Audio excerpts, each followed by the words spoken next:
A single bullet, a blazing torch, and a marriage proposal that would save 2 lives before sunrise. When hardened cowboy Cole Maddox rode into Redstone Crossing that spring morning in 1875, he had 3 things on his mind: flour, coffee, and ammunition. What he didn't expect was to stand between a desperate schoolteacher and a land grabber's gun before the day was through. By midnight, broken glass would litter her porch. By dawn, he'd empty his life savings to protect a woman he barely knew. And by sunset the next day, he'd slip a ring on her finger and call her his wife. Stay with me until the end of this story, and comment below what city you're watching from. I want to see how far this tale travels. The Colorado sun beat down on Cole Maddox's shoulders as he guided his bay mare through the dusty outskirts of Redstone Crossing. Spring had come late to the high country that year, and the mountain trails still carried patches of stubborn snow in their shadowed corners. But here in the valley, the earth had thawed into a carpet of mud and wild grass, and the cottonwoods along the creek were beginning to show the first brave hints of green. Cole had been riding since before dawn, and his stomach reminded him it had been even longer since he'd eaten anything worth remembering. The jerky in his saddlebag had run out 2 days ago, and the hardtack that remained tasted like wood pulp mixed with regret. He needed supplies: flour, coffee, salt, ammunition, and then he'd be on his way back to the ranch. Simple, quick, no complications. He'd learned long ago that towns were places a man passed through, not places he stayed.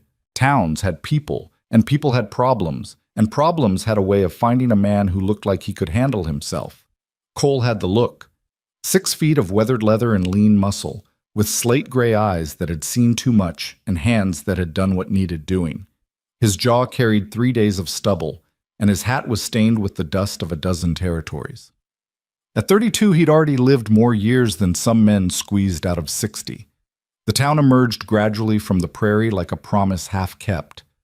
First came the outlying homesteads, small frame houses with kitchen gardens and chicken coops, washing hanging on lines in the warm afternoon. Then the road widened and the buildings grew taller. A livery stable, a grain storehouse, a church with a white steeple that stood out against the brown landscape like a declaration of faith. And finally, the main street itself, rutted and dusty, lined with false-fronted buildings that tried to look more substantial than they were. Cole guided his horse toward the general store, his eyes automatically cataloging details the way they always did. The bank across the street, solid brick, bars on the windows. The saloon, the Dusty Rose, according to the sign, already showing signs of life despite the early hour. The marshal's office, small and unassuming, with a hitching post out front. And there, near the end of the street, a modest white building with a bell in the yard. The schoolhouse. He was 20 yards from the general store when he heard the woman's voice, sharp with anger and fear. "I said no, Mr. Harlow. I've said no every time you've asked, and the answer isn't going to change." Cole's hand moved instinctively toward his Colt, though he didn't draw. Old habits. He'd spent too many years in places where trouble announced itself with raised voices and the scrape of boot heels on wooden planks. The scene came into view as his mare rounded the corner of the mercantile. A woman stood on the boardwalk outside the general store, her back pressed against the wall as if she could melt into the wood and disappear. She was small, maybe 5.5 feet in her boots, wearing a simple blue dress that had been mended more than once. Her dark hair was pulled back in a practical bun, and her face, even from a distance, Cole could see it was a striking face, was flushed with anger and something that looked like fear she was trying hard to hide. The man crowding her was big, broad-shouldered, and loud. He swayed slightly as he spoke, and even from his saddle, Cole caught the sour stink of whiskey. The man wore expensive clothes that didn't quite fit right. A brocade vest stretched tight over his belly, pants tucked into boots that probably cost more than Cole's horse. His face was red and sweating, and he had one meaty hand planted on the wall beside the woman's head, trapping her. "Now, Lydia," the drunk man was saying, his words slurring together like mud sliding downhill. "You're being unreasonable. I'm offering you a good deal. A real good deal. You sell me that property of yours, and I'll pay off your debts at the bank. You can move somewhere nice, somewhere that suits a lady like you. Maybe even Denver. Think about it.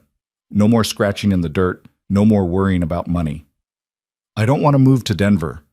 The woman, Lydia, kept her voice level, but Cole heard the tremor underneath. I don't want to sell my property, and I don't want to have this conversation again. Please move. Please move, the drunk man mimicked in a cruel falsetto. Then his voice dropped, turned ugly. I've been real patient with you, sweetheart. Real patient. But my patience has limits. Cole dismounted slowly, deliberately. The leather of his saddle creaked and the sound carried in the afternoon quiet. A few townspeople had stopped to watch from across the street, but no one was moving to help. That told Cole plenty about the drunk man standing in this town, and about the town itself. He tied his mare to the hitching post with quick, efficient movements, never taking his eyes off the scene on the boardwalk. Then he stepped up onto the wooden planks, his spurs chiming soft and deadly. Lady said no, Cole said quietly. The words hung in the air like smoke from a gun barrel. The drunk man turned, wobbling slightly, his face going from red to purple in the space of a heartbeat. This ain't your business, stranger. Cole moved closer, closing the distance until he stood just within arm's reach. He kept his right hand loose, ready, his left thumb hooked in his gun belt, casual and calm. When he spoke, his voice was soft as velvet over steel. I'm making it my business. The drunk man's eyes narrowed, trying to focus through the whiskey haze. He was used to intimidating people. Cole could see that, used to being the biggest, loudest man in any room. But something in Cole's stillness, in the flat gray of his eyes, made the drunk man hesitate. You know who I am? The man puffed up his chest. I'm Brent Harlow. I own half this county. The bank listens when I talk. The marshal. Don't care, Cole interrupted. The lady wants you to move. So move. For a long moment, nobody breathed. Cole could hear his own heartbeat, slow and steady. He could smell the sweat and whiskey coming off Harlow in waves. He could see the calculations happening behind those bloodshot eyes, the weighing of pride against survival, anger against fear. Finally, Harlow took a step back, his hands coming up in a gesture that tried to look casual, but came out shaky. This ain't over, Lydia. You remember that. This ain't over by a long shot. He stumbled down off the boardwalk, nearly losing his balance in the street. A moment later, he disappeared into the Dusty Rose Saloon, and the door swung shut behind him with a bang that sounded like a threat. Cole turned to the woman. Up close, he could see she was younger than he'd first thought. Maybe 25, maybe a bit less. Her eyes were brown with flecks of gold, and they were studying him with a mixture of gratitude and wariness that he understood completely. In her position, he wouldn't trust a stranger either, no matter how helpful that stranger had just been. Thank you, she said. Her voice was steadier now, but he could see her hands trembling where she clutched her reticule. That was... Thank you. Ma'am. Cole touched the brim of his hat. You all right? I'm fine. She straightened her spine, lifted her chin. Pride in steel. Cole liked that. Or I will be, once my heart stops trying to beat its way out of my chest. A smile tugged at the corner of Cole's mouth before he could stop it. He give you trouble often? Often enough. She glanced toward the saloon, then back to Cole. I'm Lydia Harrow. I teach at the school here, and I own a small property on the edge of town. Mr. Harlow has been trying to buy it for the past 6 months. He's persistent. Drunk and mean is what he is, Cole said flatly. Lydia's lips twitched. That too. She studied him for a moment longer, then held out her hand. I don't believe I caught your name. Cole Maddox. He took her hand carefully, mindful of his own calluses against her softer skin. Her grip was firm, though. Another point in her favor. Well, Mr. Maddox, I'm in your debt. If there's anything I can do... No debt, Cole said, releasing her hand. Just happened to be here. Lucky for me. She looked past him toward his horse, then back to his face. Are you passing through, or staying in Redstone Crossing? Passing through. Just need some supplies, then I'll be on my way. Something flickered across her face. Disappointment, maybe, or perhaps just the realization that help had come and would soon be gone again. She nodded. Then I won't keep you. But truly, Mr. Maddox, thank you. Cole touched his hat again and turned toward the general store. He'd taken 2 steps when her voice stopped him. Mr. Maddox? He looked back. Be careful. Brent Harlow has a mean streak, and he doesn't forget. He has friends. Hired guns, some of them. You embarrassed him just now, and he won't let that pass. I'll keep that in mind, Cole said. But he wasn't worried. Men like Harlow were bullies, and bullies were all noise until someone called their bluff. He'd handled worse than Brent Harlow, much worse. Inside the general store, the proprietor, a thin man with spectacles and nervous hands, seemed relieved to have a customer. Help you, mister. Flour, 20 pounds. Coffee, 5 pounds. Sugar if you've got it. And I need ammunition. 44 caliber. Yes, sir. Right away. The proprietor scurried around gathering supplies. You're new in town? Just passing through. Saw what you did out there. For Miss Harrow. The man's voice dropped to a near whisper. That was a brave thing. Foolish, maybe, but brave. Cole didn't respond. He wasn't looking for praise or judgment. Harlow's a dangerous man to cross, the proprietor continued, unable to help himself. He came here 5 years ago with money and ambition, bought up land, put people in debt. Now he practically runs this town. The marshal won't stand up to him. The bank's in his pocket. Miss Harrow's about the only one who's told him no and meant it. Why's he want her property? Water rights, mostly. Her land sits on the creek, good water, year-round. Harlow's building an empire, and he wants every drop he can control. The man wrapped the flour in brown paper, tied it with string. She's in a tough spot. Her father passed 2 years back, left her the property, but also left debts. The bank's been patient, but patience runs out. Harlow knows that. He's just waiting for her to get desperate enough. Cole paid for his supplies, hefted the sacks. She got any family? Anyone looking out for her? Nobody. She's alone in this world except for Mrs. Alder, runs the boarding house. They're close as sisters, but Mrs. Alder's getting on in years. Can't fight a man like Harlow. Cole nodded slowly. It wasn't his problem. He'd done his good deed for the day, and now he'd get his supplies and ride out. Simple, clean, no complications. But as he stepped back out into the afternoon sun, his eyes found Lydia Harrow across the street. She was talking to an older woman now, Mrs. Alder, he assumed, both of them glancing toward the saloon with worry carved into their faces. None of his business. He loaded his supplies onto his horse, checked the saddle cinch, and was about to mount when a voice called out from behind him. Mr. Maddox? A word, if you don't mind. Cole turned to find a man in his 50s approaching, a tin star pinned to his vest. The marshal. He had gray hair, tired eyes, and the look of a man who'd given up fighting the current and decided to just float wherever the river took him. Marshal, Cole said evenly. Name's Ben Clayton. I'm the law in Redstone Crossing. The marshal studied Cole with the wary assessment of a man who'd learned to read trouble in the set of a stranger's shoulders. Saw what happened with Harlow. Appreciate you helping, Miss Harrow. But I need to ask, you planning to stay in town? No, just getting supplies. The marshal looked relieved. Good, that's good. Because Harlow's going to be angry when he sobers up. And when Harlow gets angry, people get hurt. You seem like a decent man, and I'd hate to see you caught up in something that's not your fight. Wasn't a fight, Cole said. Just told a drunk man to leave a lady alone. Well, Harlow won't see it that way. The marshal shifted his weight, uncomfortable. Look, I'm not saying you did wrong. You did right. But Harlow's got money, influence, and men on his payroll who'll do what he tells them. If you're smart, you'll finish your business and ride on before dark. Cole studied the marshal for a long moment. He saw a man trapped between what he'd sworn to do and what he was allowed to do. He saw compromise and resignation.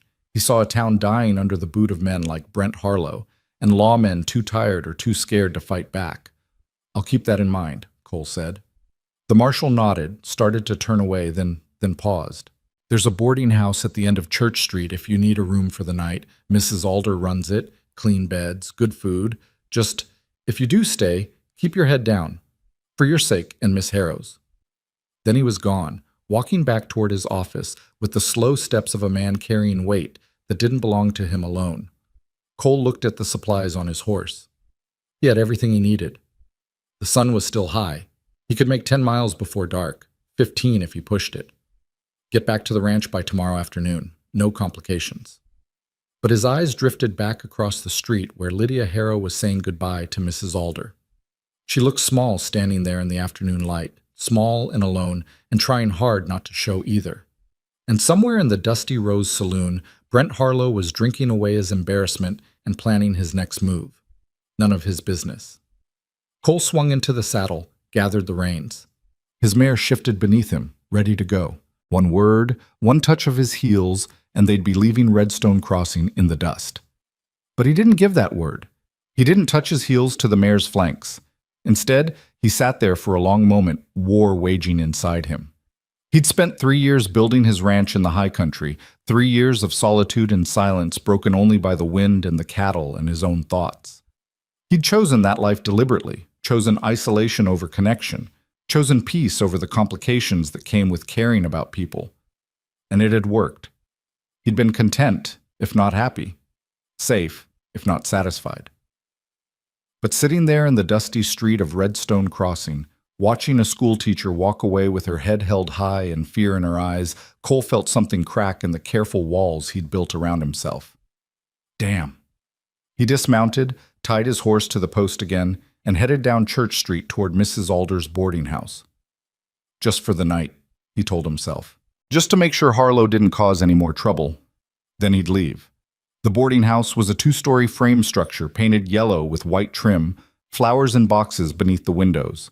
It looked like someone's grandmother's house, all warmth and welcome. Cole climbed the steps to the porch and knocked. The door opened to reveal a woman in her 60s with silver hair, bright blue eyes, and flower on her apron. She took one look at Cole and smiled. "You must be the gentleman who helped Lydia this afternoon. I'm Adelaide Alder. Come in, come in.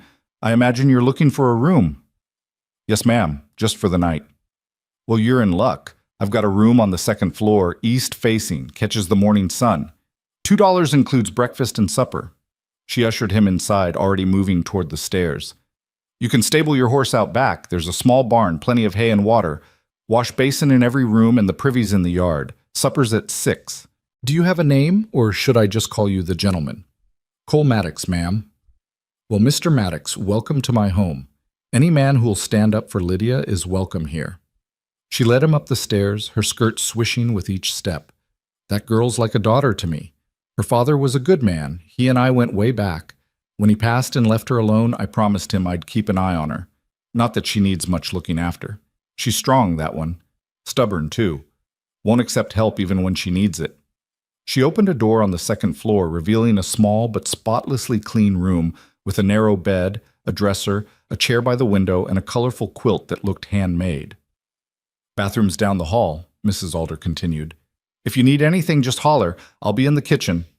She paused at the door, fixing him with a sharp look that saw more than her cheerful manner suggested.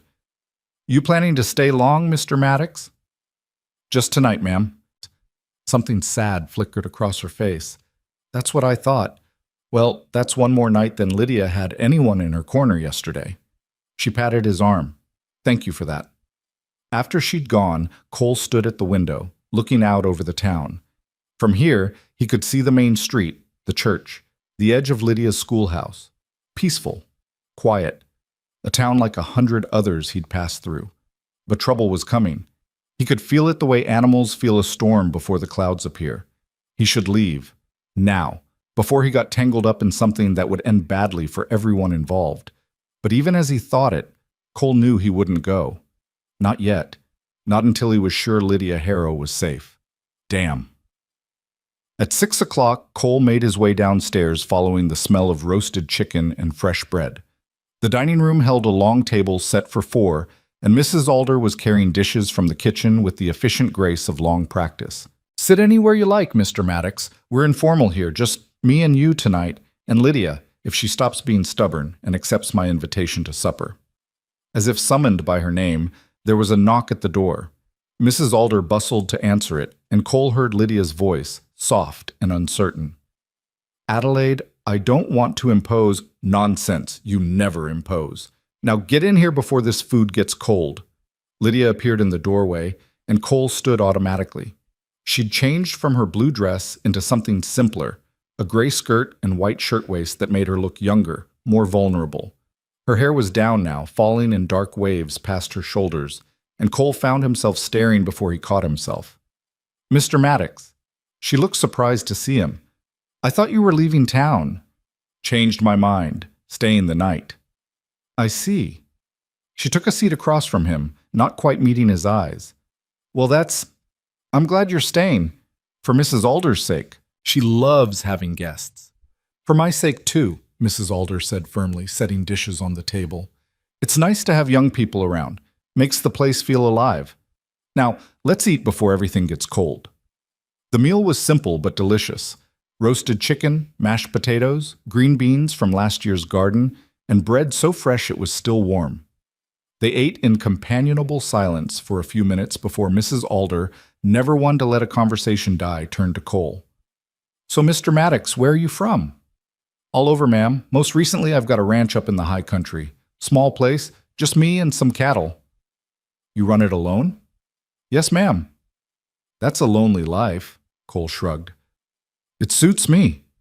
Across the table, Lydia was pushing food around her plate, eating little. Mrs. Alder noticed and frowned. "Lydia, honey, you need to eat. You've barely touched your food all week. I'm not very hungry." "You're worried. That's what you are." Mrs. Alder set down her fork with a decisive click. "And I don't blame you, but starving yourself won't help anything." "I'm not starving myself. Lydia stopped, glanced at Cole, then back at her plate. "It's nothing, really." "It's not nothing, and we all know it." Mrs. Alder reached across the table to pat Lydia's hand. "But you're not alone in this, you hear me? We'll figure something out." "There's nothing to figure out." Lydia's voice was tight. "The bank gave me until the end of the month to make the next payment on my father's loan. I don't have the money. I don't have any way to get the money. And if I can't pay, they'll foreclose. It's simple mathematics." "What about the school board?" Mrs. Alder pressed. "They pay you, don't they?"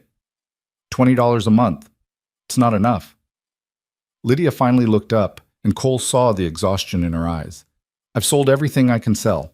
I've taken in mending, baking, washing, anything to earn extra money, but it's not enough. It's never enough."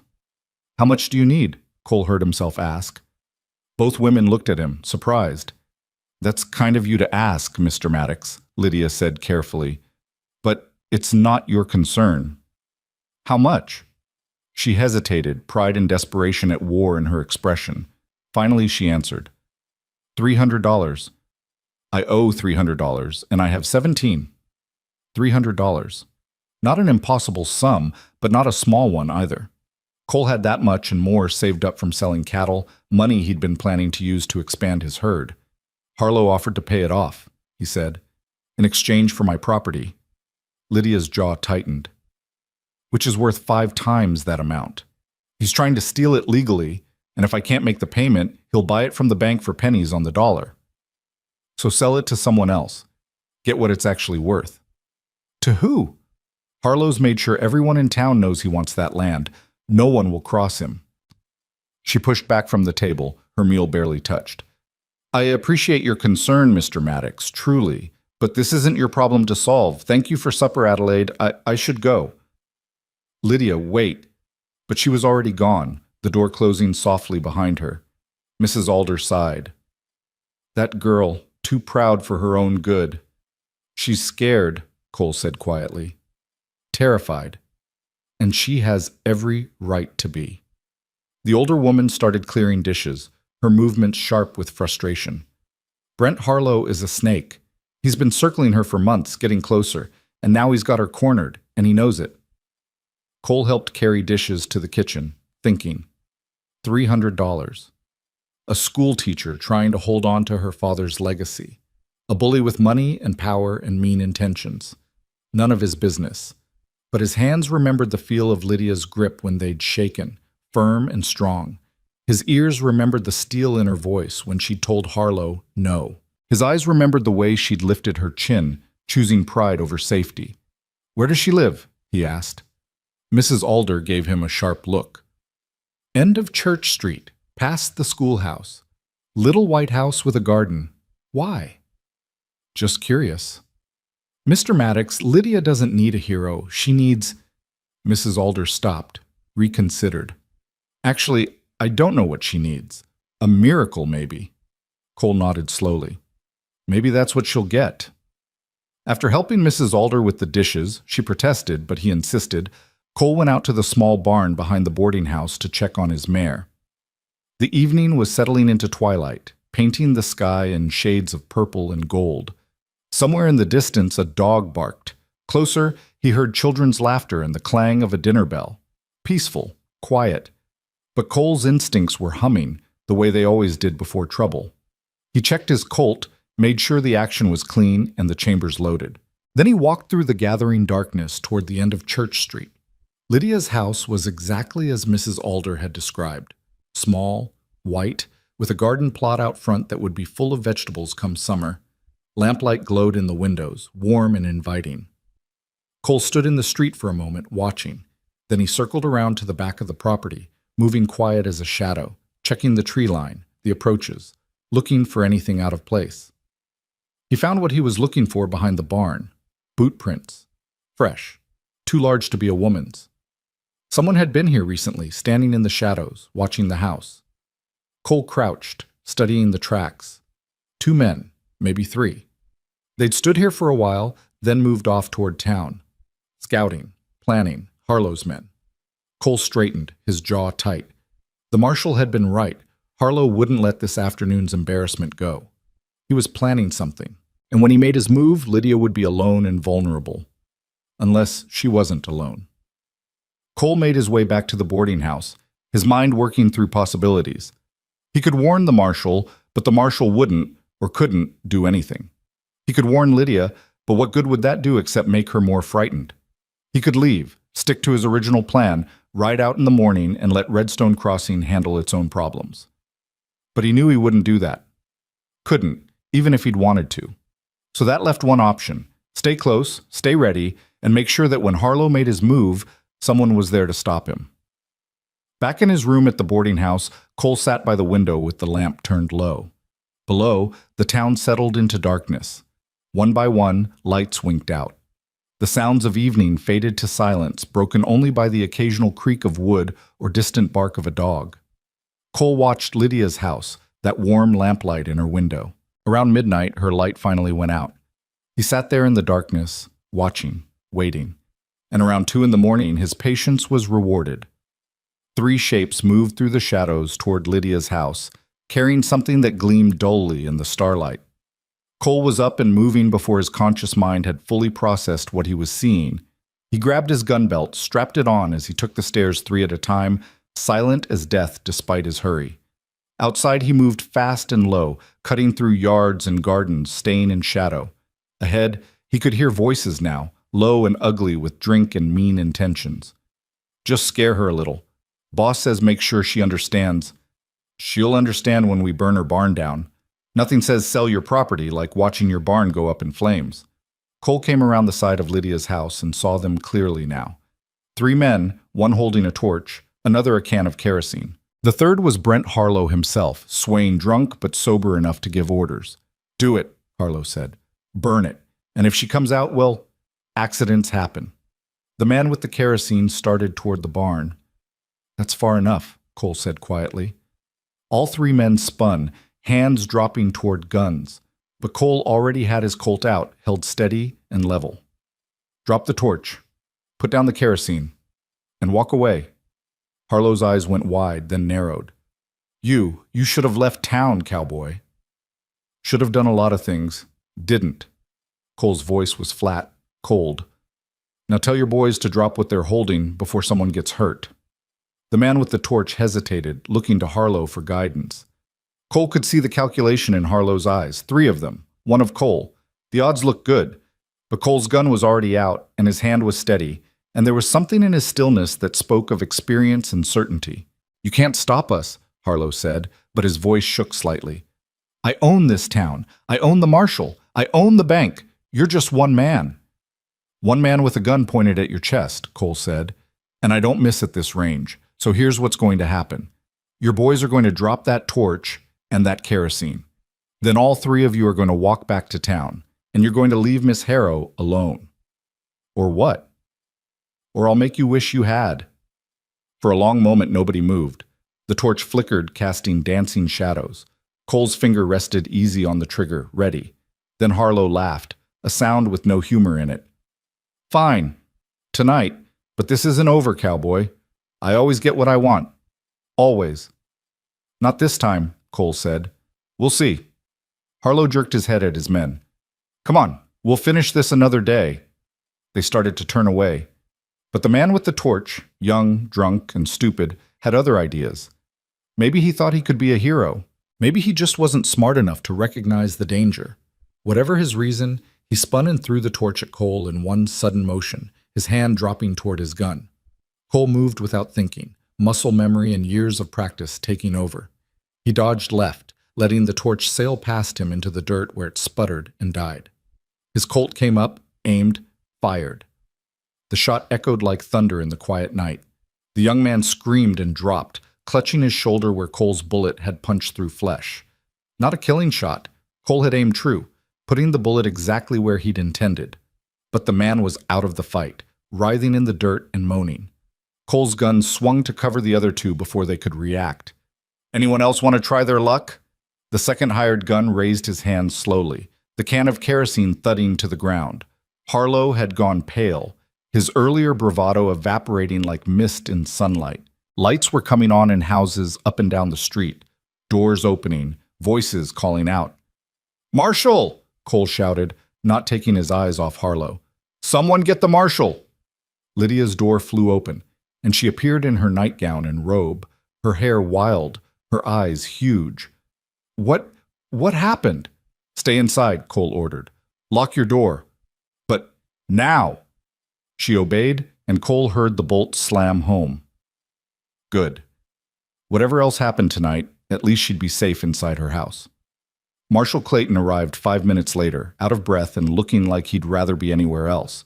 He took in the scene, the wounded man groaning in the dirt, the dropped torch and kerosene can, Harlow and his remaining hired gun standing with their hands raised, and Cole with his gun steady as stone. What the hell happened here? These men tried to burn Miss Harrow's barn, Cole said flatly. I stopped them. That one threw a torch at me and went for his gun. I shot him. Is that true, Harlow? The marshal's voice was weary.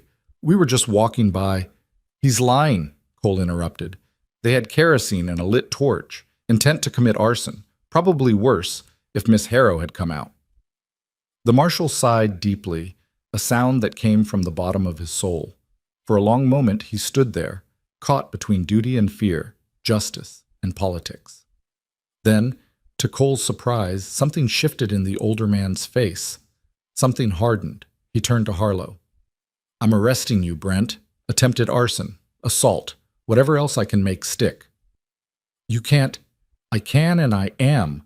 I've let you run roughshod over this town for too long, but trying to burn down a woman's home? The marshal shook his head. That's where I draw the line. That's where any decent man draws the line. He pulled out handcuffs, snapped them on Harlow's wrists while the land grabber sputtered and threatened and promised consequences. You'll regret this, Clayton. I'll have your badge. I'll have your house. I'll... Save it for the judge. The marshal turned to Cole. I'll need you to make a statement. Tomorrow, Cole said. His gun was back in its holster now, but his body was still coiled tight, ready. Right now, I'm staying here, making sure nothing else happens tonight. The marshal nodded slowly. Fair enough. But tomorrow, we talk. Both of us. He led Harlow away while two townsmen helped the wounded hired gun to his feet and half carried him toward the doctor's office. The second hired gun had already disappeared into the darkness, smart enough to run while he had the chance. And then it was quiet again, except for the murmur of neighbors talking in low voices before drifting back to their homes. Cole stood guard in Lydia's yard until the last light went out and the street was dark again. Only then did he approach her door and knock softly. Miss Harrow? It's Cole Maddox. They're gone. You're safe. The bolt slid back and the door opened a crack. Lydia's face appeared, pale in the darkness, her eyes wet with tears she was trying not to shed. They were going to burn my barn. I know. They might have burned my house, might have...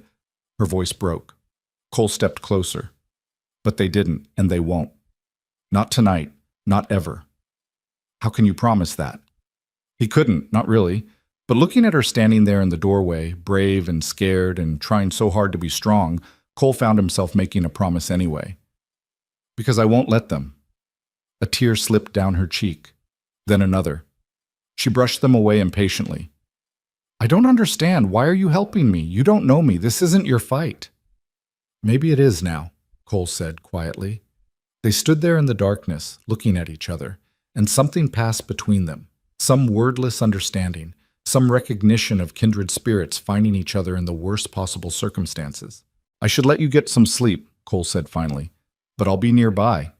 Anything else happens, anything at all, you shout. I'll hear you. Thank you. Her voice was barely a whisper. For everything. Cole touched his hat brim and turned away, but her voice stopped him. Mr. Maddox? Cole? He looked back. Why did you really stay in town? You could have left this afternoon. Probably should have. Cole thought about that question, really thought about it. Why had he stayed? Because of boot prints behind her barn? Because of a marshal's warning? Because of a bully who needed to be stopped? Or because of a school teacher with gold-flecked eyes and steel in her spine who made him feel something he hadn't felt in years, like he might be needed, like he might belong somewhere, like he might not have to spend the rest of his life alone on a mountain with only cattle and silence for company? I'm not sure yet, he said honestly, but I'm glad I did. Then he walked back to the boarding house, leaving Lydia standing in her doorway, watching him go with an expression on her face that he couldn't quite read, but that made something in his chest feel tight and warm. Back in his room, Cole sat by the window again, but he didn't close his eyes. He watched Lydia's house until dawn painted the sky pink and gold. And when the sun finally rose over Redstone Crossing, spilling light across the little white house with the garden plot, Cole made a decision. He wasn't leaving town, not today. Not until this was finished. Whatever this was. The morning sun found Cole already awake, standing on Mrs. Alder's front porch with a cup of coffee in his hand, and exhaustion pulling at his bones. He'd watched Lydia's house through the small hours of the night, his body tense and ready for trouble that never came. Now, with daylight spreading across Redstone Crossing like spilled honey, the events of the previous night felt both distant and immediate, a dream that had left very real consequences in its wake. Mrs. Alder appeared beside him, her own cup steaming in the cool morning air. She studied his face with the sharp eyes of a woman who'd raised 5 children and could read trouble in a man's expression the way some people read books. You didn't sleep, she said. It wasn't a question. Didn't seem wise. You think Harlow's men might come back? Not last night, but men like that don't quit just because they got arrested once. Cole took a swallow of coffee, strong and bitter, the way he liked it. They regroup, they plan, they come back meaner. Mrs. Alder nodded slowly.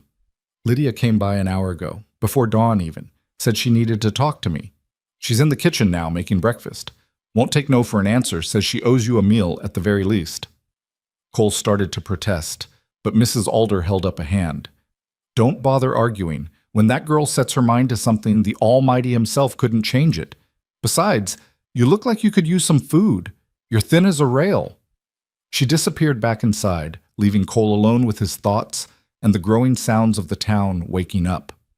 A rooster crowed somewhere nearby. A wagon rattled past on the street, the driver tipping his hat to Cole with a curious expression. Word had spread fast, apparently. By now, everyone in Redstone Crossing knew what had happened at Lydia Harrow's place in the dead of night. Cole wondered what they thought of it, what they thought of him.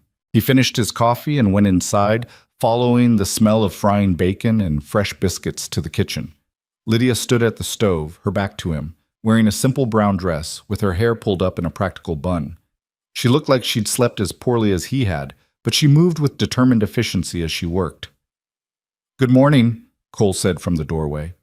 She turned, and he saw the shadows under her eyes, the tension in her shoulders, but she managed a smile. Good morning. I hope you're hungry. I'm making enough to feed half the town. Nervous cooking? Mrs. Alder asked, bustling past Cole with plates and silverware. Grateful cooking, Lydia corrected. She met Cole's eyes. I wanted to thank you properly. Words didn't seem sufficient. You don't owe me anything. I owe you everything. Her voice was firm, brooking no argument. You stopped those men. You probably saved my life. So you're going to sit down and eat this breakfast, and you're going to let me say thank you properly, and you're not going to argue. Understood? A smile tugged at Cole's mouth despite himself. Yes, ma'am. They ate at the kitchen table, just the three of them, while morning light streamed through the windows and the sounds of the town filtered in from outside. The food was excellent: fluffy eggs, crispy bacon, biscuits so light they practically floated, and gravy rich enough to make a grown man weep. Cole ate steadily, realizing he was hungrier than he'd thought. Marshall came by earlier, Lydia said, pushing food around her plate. Said he needs statements from both of us. He's holding Harlow in jail for now, but... She trailed off, the unspoken worry hanging heavy in the air. But Harlow has money and influence, Cole finished, and jails have a way of not holding men like that for very long. Exactly. Lydia set down her fork. Even if they do charge him, even if somehow it goes to trial, he'll hire the best lawyers in Denver. He'll twist everything around, make it look like he was the victim, and then he'll be free, and he'll be angrier than ever. Mrs. Alder reached over and squeezed Lydia's hand. One problem at a time, dear. Right now, he's in jail. That's something. For how long? Lydia's voice cracked slightly. A day, 2 days, and then what? He still wants my property. The bank still wants their money. Nothing has changed except now Harlow has even more reason to hate me. Cole listened to this exchange, his mind working through possibilities. She was right. Arresting Harlow was a temporary solution at best. Men with money could buy their way out of almost anything, especially in small towns where the right bribe could make problems disappear. And even if by some miracle Harlow ended up convicted, that still left Lydia with her debt and no way to pay it. How long until the bank forecloses? He asked. End of the month. 2 weeks from today. Lydia looked at him with eyes that held a terrible kind of hopelessness. I've tried everything, Mr. Maddox. I've sold my mother's jewelry, my father's pocket watch, anything of value. I've taken extra work wherever I can find it, but it's not enough. It will never be enough. What about family? Anyone who could help? I have an aunt in St. Louis, but she's barely getting by herself. My father borrowed from her already. I won't ask her for more. Lydia stood abruptly, carrying her plate to the sink, even though she'd barely touched her food. I appreciate what you did last night, more than I can express. But this is my burden to carry. I won't drag you any further into my problems. Seems to me I'm already in them, Cole said mildly. You don't have to be. You could leave today. Go back to your ranch, back to your life. This town, these troubles, none of it has to be your concern. Cole studied her back, the rigid set of her shoulders, the way her hands gripped the edge of the sink like it was the only thing holding her up. Pride and fear and exhaustion all wrapped together in one small, fierce woman who refused to admit she was drowning. What if I don't want to leave? He said quietly. Lydia turned, surprise flickering across her face. What? What if I want to stay? Help you figure this out? Why would you do that? The question came out almost angry. You don't know me. We met yesterday. You have your own life, your own responsibilities. Why would you throw that away for a stranger? It was a fair question. Cole wasn't entirely sure he knew the answer himself, but sitting there in Mrs. Alder's kitchen, with morning light painting everything gold and the taste of good food still warm in his mouth, something felt right in a way nothing had felt right in years. Maybe I'm tired of being alone, he said. Maybe I'm tired of just passing through places without stopping. Or maybe I just don't like bullies and I want to see this through. He met her eyes. Does it matter why? It matters to me, Lydia said softly. I need to understand what you'd be risking. Harlow won't stop. You know that, don't you? He'll come after you too now. He'll... Let him come. Cole's voice was flat, certain. I've dealt with worse than Brent Harlow. Mrs. Alder, who'd been watching this exchange with bright, knowing eyes, cleared her throat. Well, this has been fascinating, but some of us have work to do. Lydia, you need to get to the schoolhouse. Those children won't teach themselves. Mr. Maddox, I believe the marshal will be expecting you shortly. She started clearing dishes with pointed efficiency. And when you're both done with your obligations, perhaps we can all sit down and figure out what happens next. Together. Lydia looked like she wanted to argue further, but Mrs. Alder fixed her with a look that had probably worked on her children and now worked equally well on stubborn school teachers. Yes, Adelaide, Lydia said meekly. Cole hid a smile behind his coffee cup. Half an hour later, Cole walked into the marshal's office to find Ben Clayton sitting behind his desk, looking like he'd aged 10 years overnight. The marshal gestured to a chair and Cole sat. Coffee? Clayton asked. Already had some. Thank you. The marshal poured himself a cup anyway, his hands shaking slightly. I've been marshal in this town for 8 years, Mr. Maddox. 8 years of keeping the peace, settling disputes, dealing with drunks and thieves and the occasional cattle rustler. Easy work, mostly. Boring work. He took a sip, grimaced. I got comfortable. Maybe too comfortable. Cole waited, sensing the man needed to talk. Brent Harlow came to Redstone Crossing 5 years ago with money and big plans. He bought land, built businesses, hired workers. He was good for the town, or so we thought. Brought prosperity, jobs. We overlooked things, small things at first. A fight at the saloon that maybe he started. Threats against people who wouldn't sell him property. We told ourselves it was just business, just the way things worked. Clayton set down his cup hard enough to slosh coffee onto his desk. But somewhere along the way, I stopped being a marshal and started being a coward. I let him buy me with fear, not money. Harlow never needed to bribe me. Just the fear of what he could do if I crossed him. You arrested him last night, Cole pointed out, because you shamed me into it, because watching you stand up to him reminded me what I was supposed to be. The marshal looked at Cole with tired, honest eyes. But here's the thing, arresting him was the easy part. Keeping him locked up? That's going to be harder. He's already sent for his lawyer from Denver. High-priced man knows all the tricks. He'll have Harlow out by tomorrow, maybe sooner. On what grounds? Any grounds he can manufacture. Self-defense, trespassing, insufficient evidence. Hell, he'll probably try to turn it around and say you're the one who should be arrested. Clayton rubbed his face. I'm going to do everything I can to make charges stick. I'll document everything, get witness statements, follow every procedure to the letter. But I'm not going to lie to you. Odds aren't good. Cole nodded slowly. He'd expected as much. What about Miss Harrow? Can you keep her safe? I can try, but I'm one man with limited resources. I can't guard her house 24 hours a day. The marshal leaned forward.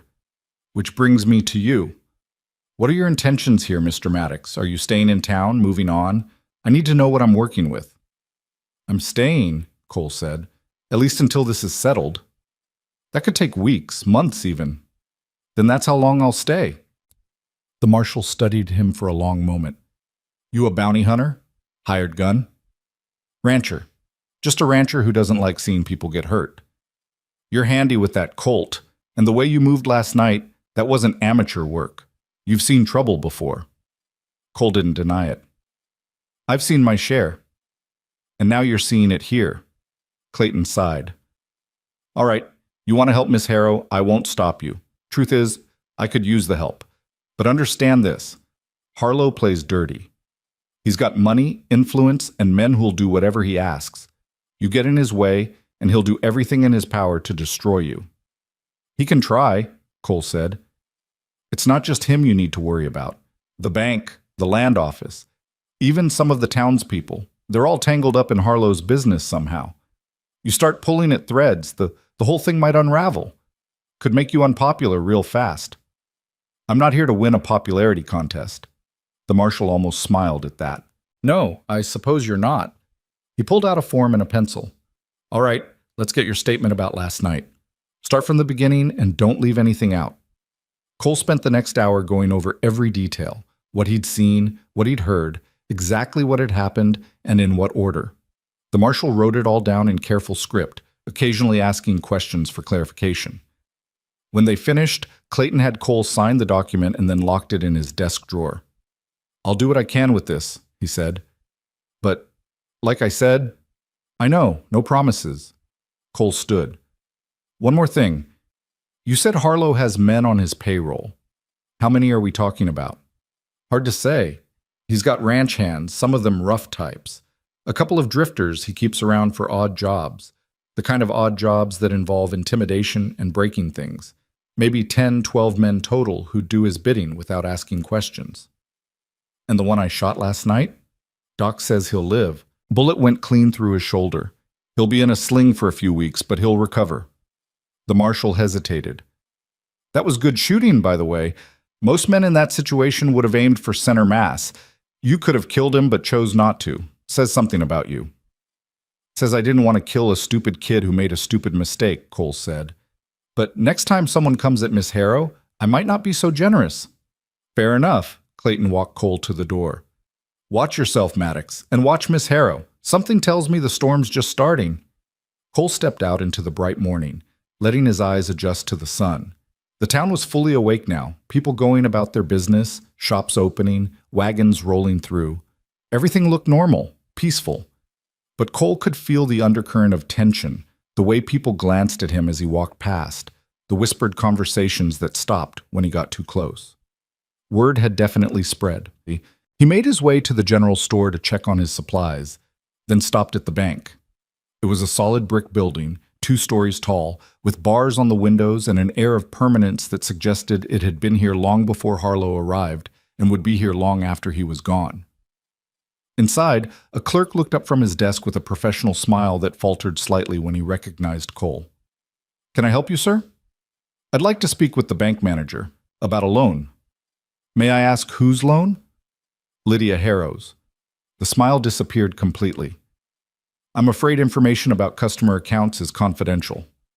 I'm not asking about her account. I'm asking about the loan her father took out. Specifically, what it would take to satisfy it. The clerk shifted uncomfortably. I really can't discuss $300, a new voice said from the doorway of an inner office. That's what she owes. $300, due by the end of the month. Cole turned to find a portly man in his 50s standing there, well-dressed, with shrewd eyes and a calculating expression. The bank manager, clearly. Mr. Thornton, Gerald Thornton, I manage this bank. He gestured toward his office. Why don't you come in, Mr. Maddox? Let's talk. Cole followed him into a well-appointed office with a heavy desk, leather chairs, and a safe in the corner that probably held more money than most people in Redstone Crossing would see in a lifetime. Thornton closed the door and indicated a chair.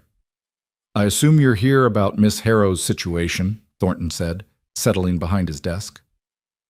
I am. May I ask your relationship to Miss Harrow? Friend, Cole said, testing the word. It felt inadequate, but true enough. I see. And you're interested in helping her with her debt? Maybe.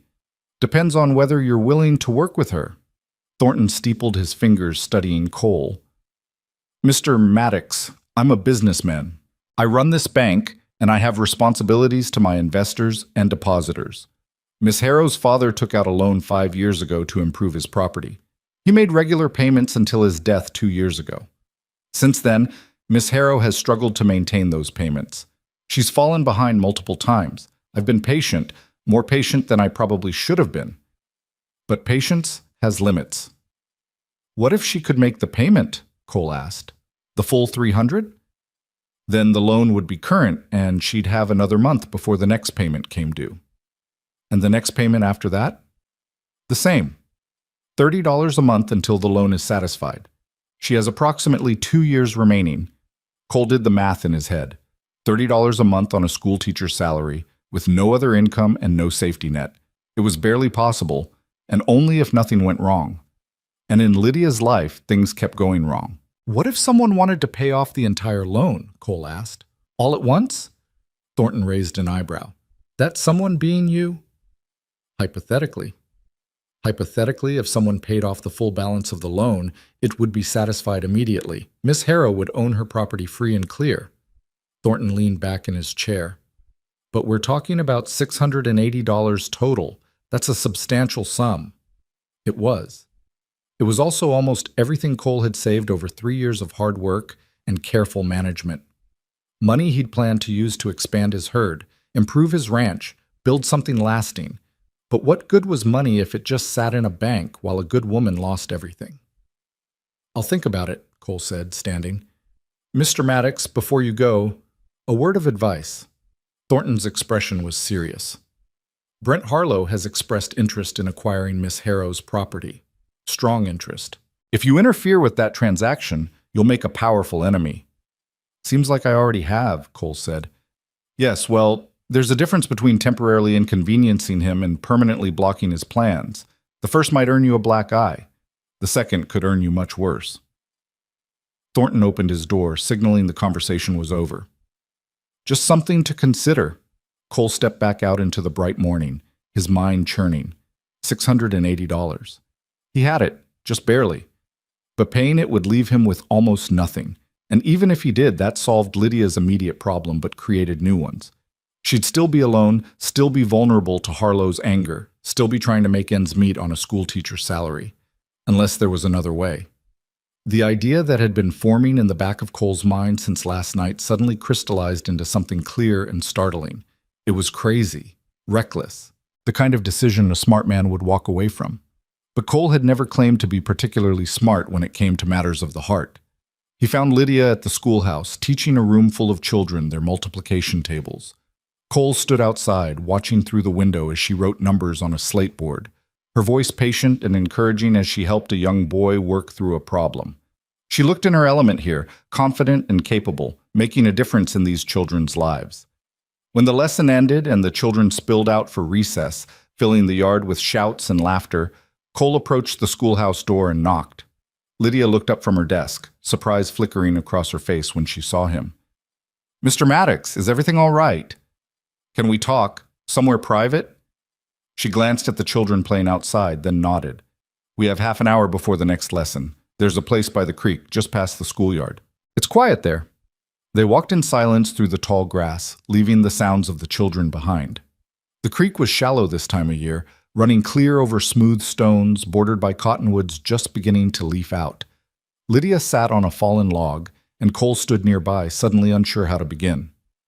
"I went to the bank this morning," he said finally. Lydia's face tightened. "You didn't have to do that. I wanted to understand the situation, the exact numbers." He turned to face her fully. $680. That's what you owe total." "Yes, which might as well be 6,000. She picked up a pebble, tossed it into the creek. "Mr. Maddox, Cole, I appreciate what you're trying to do, but there's no solution here. I've looked at it from every angle, trust me. The math doesn't work. It never works." "What if it did?"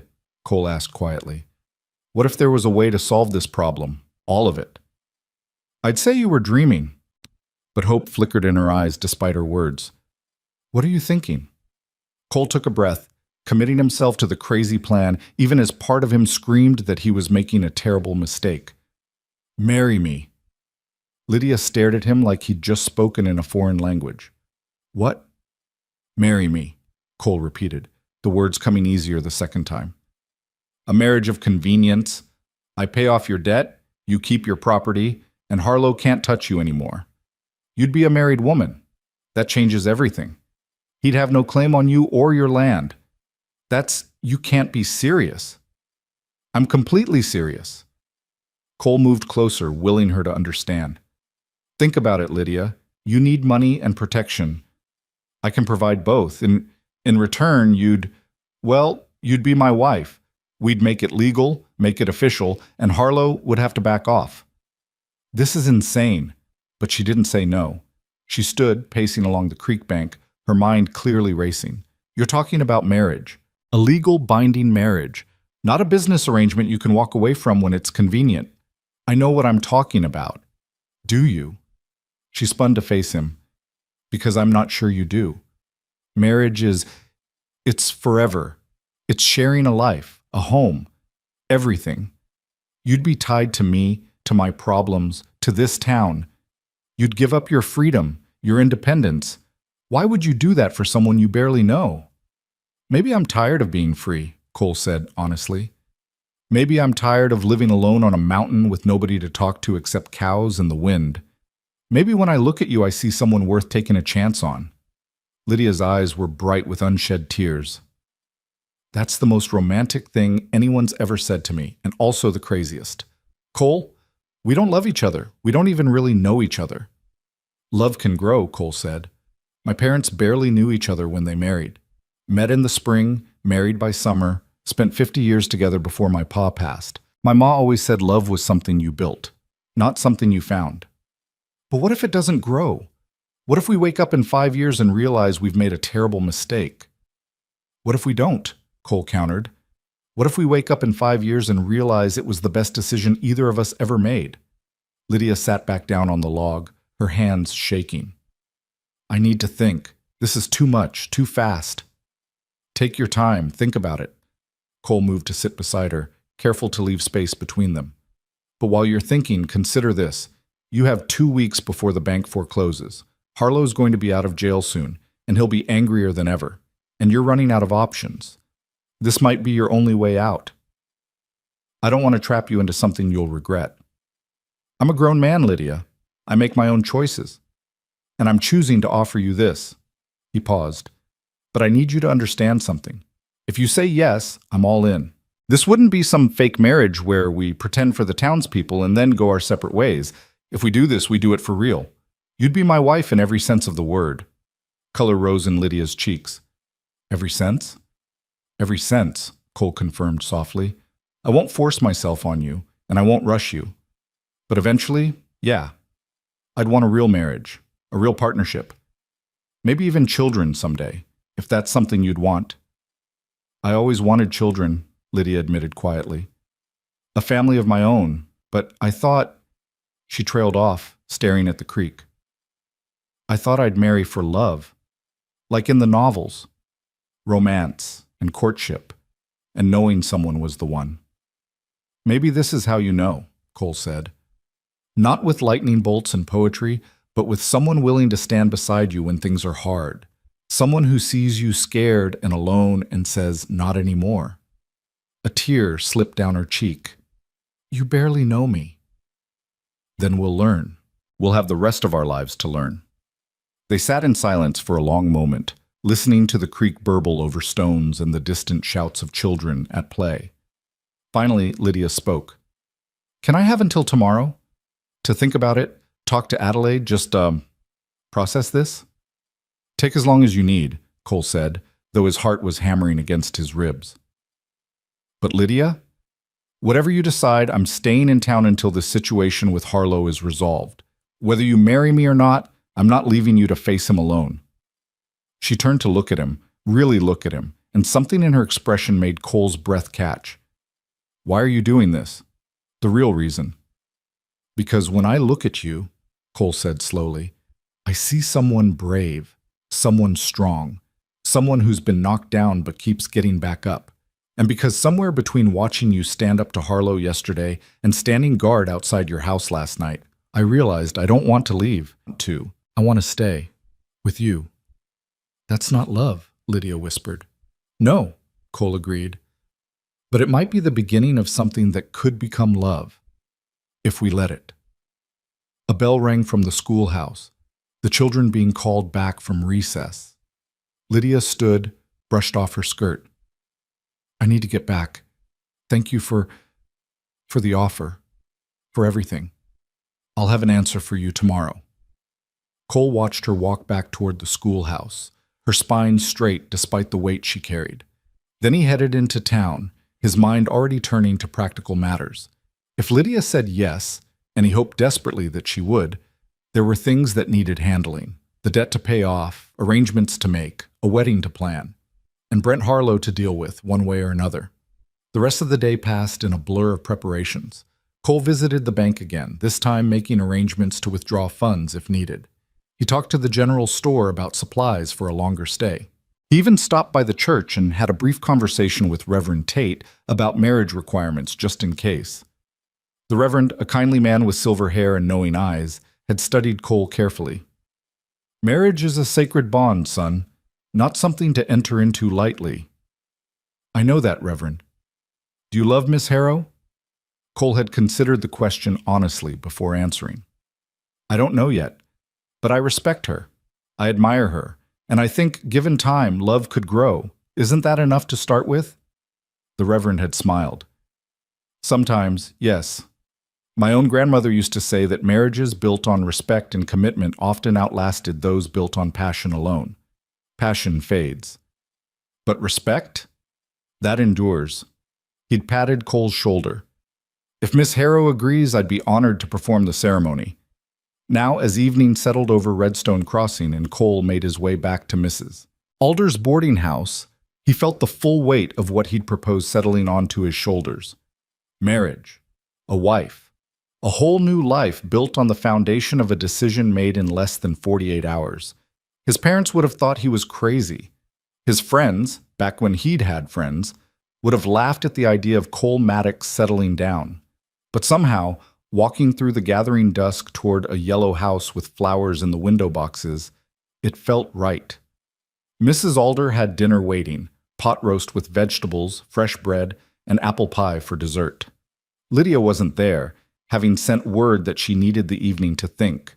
So Cole ate with Mrs. Alder, who peppered him with questions about his ranch, his past, his plans for the future. "Lydia told me about your proposal," the older woman said finally, setting down her fork and fixing him with a direct stare. "That was quite bold of you." "Yes, ma'am." "Also completely insane." "Yes, ma'am." Mrs.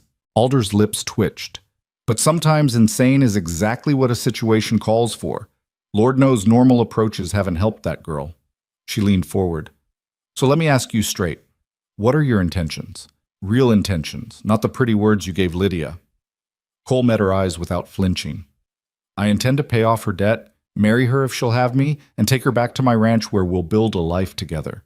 I intend to protect her from Harlow and anyone else who tries to hurt her, and I intend to do my best to be a good husband, even though I'm probably going to make mistakes because I've never done this before." "You could just pay her debt and leave. You don't have to marry her." "No," Cole agreed, "but I want to." "Why?" "Because I'm tired of being alone, because she deserves someone in her corner, because when I think about riding back to my ranch alone, the idea makes something in my chest hurt." He paused. "And because I think maybe we could be good for each other?" Mrs. Alder studied him for a long moment, then nodded slowly. "All right. I believe you. And for what it's worth, I think you might be exactly what Lydia needs, even if she doesn't know it yet." She stood, began clearing dishes. "Now, tomorrow's going to be a big day, one way or another. You should get some rest." But Cole didn't sleep much that night either. He lay in the narrow bed in his rented room, staring at the ceiling and wondering what Lydia's answer would be. Would she say yes? Would she take the chance on a stranger and a crazy plan? Or would she choose pride over practicality and face Harlow and the bank alone? He wouldn't blame her if she refused. It was a lot to ask. Everything, really. But God, he hoped she'd say yes. Morning came gray and overcast, clouds rolling in from the mountains promising rain. Cole washed, dressed, and went downstairs to find Mrs. Alder already in the kitchen, making coffee. "She'll be here soon," the older woman said without preamble. "Sent word she'd come by after breakfast." Cole poured himself coffee with hands that weren't quite steady.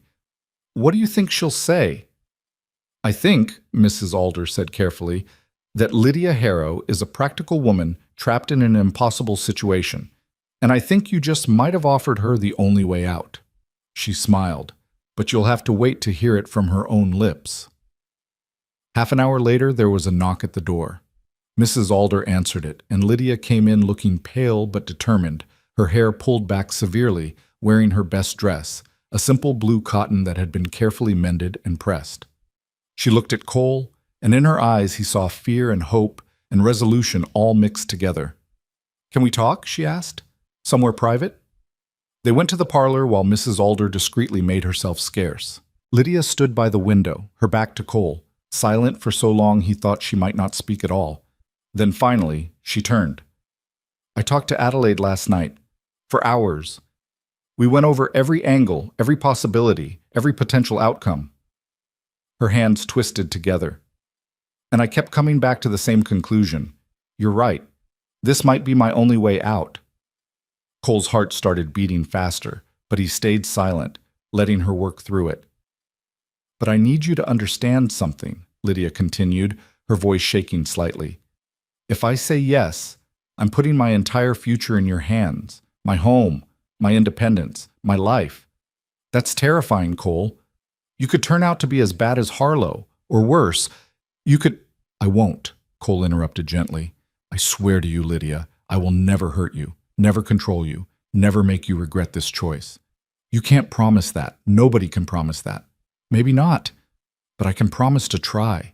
Every single day, I can promise to try to be worthy of your trust." He moved closer. And I can promise that whatever happens, we'll face it together. You won't be alone anymore. Tears spilled down her cheeks. I don't want a marriage of convenience, Cole.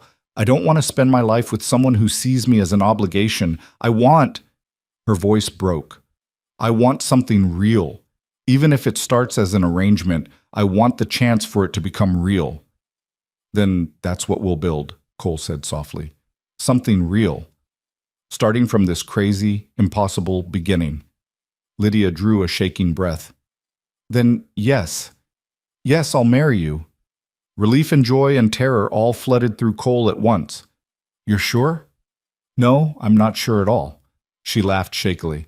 But I'm saying yes anyway. Because you're right. I'm out of options, out of time, and out of hope.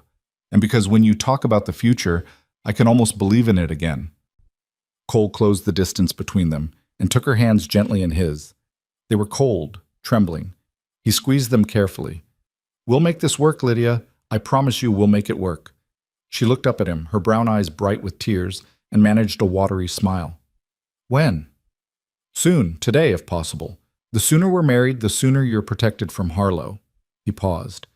Unless you want time to plan something bigger? No, small is fine. Small is good. She took a shaky breath.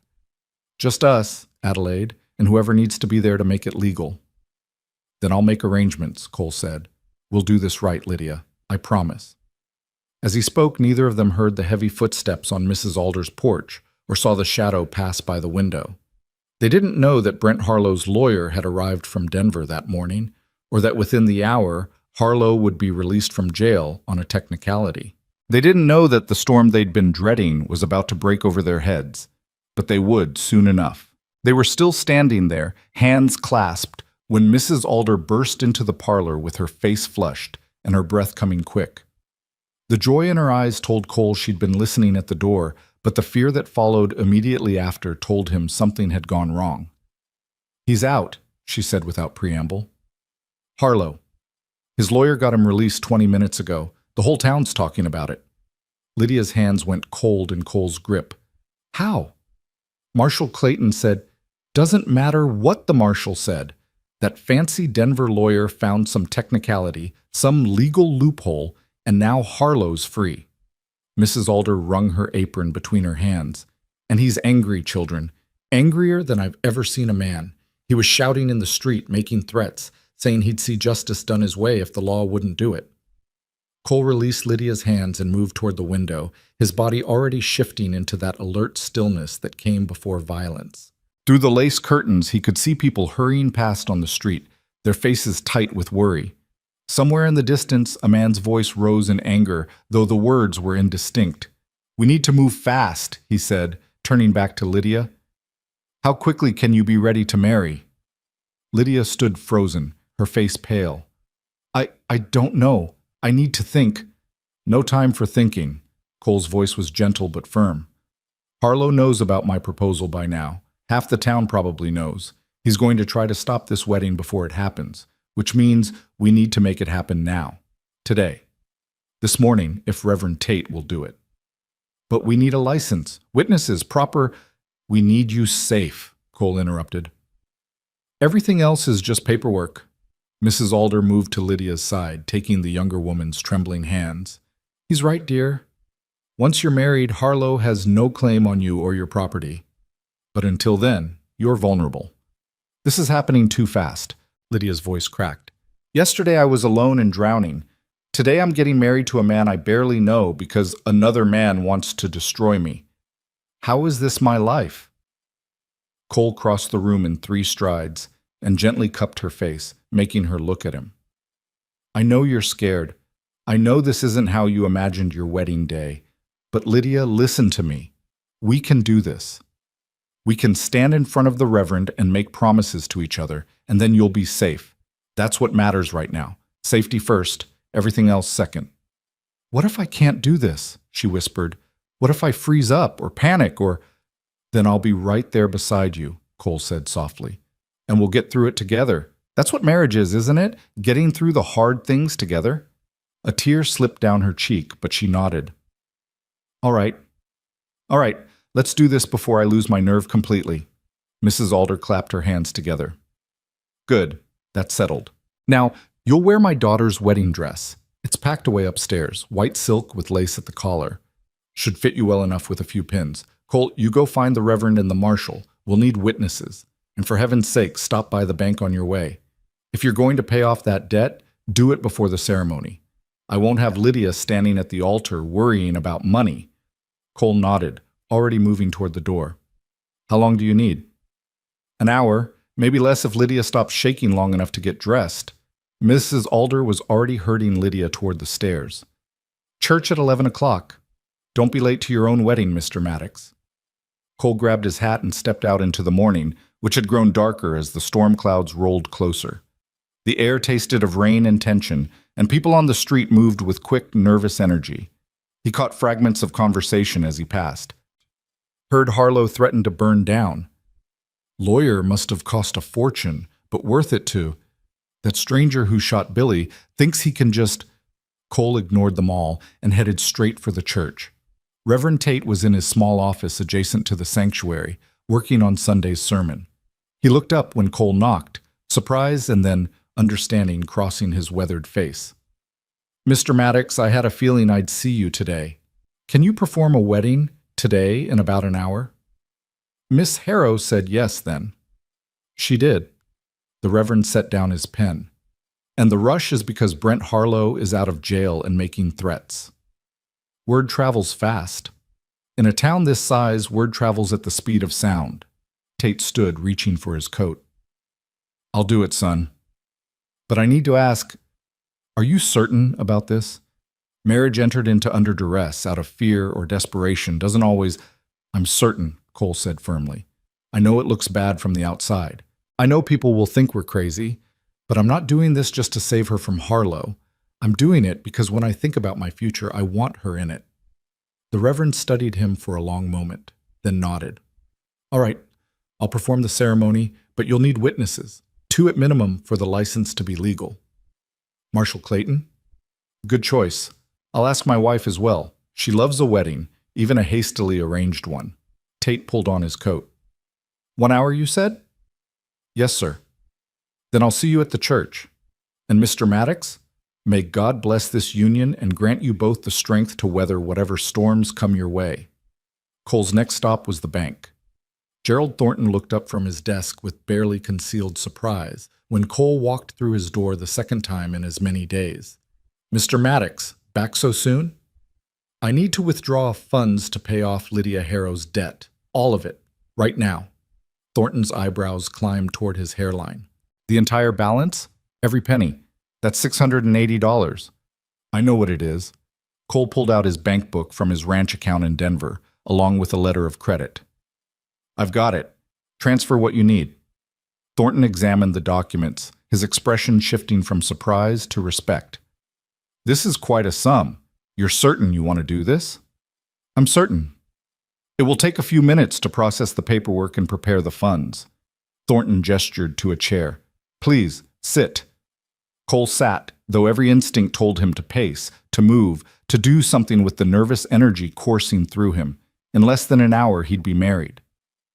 Married. The word felt strange in his mind, foreign and thrilling and terrifying all at once. May I speak frankly, Mr. Maddox? Thornton asked as he worked. Go ahead.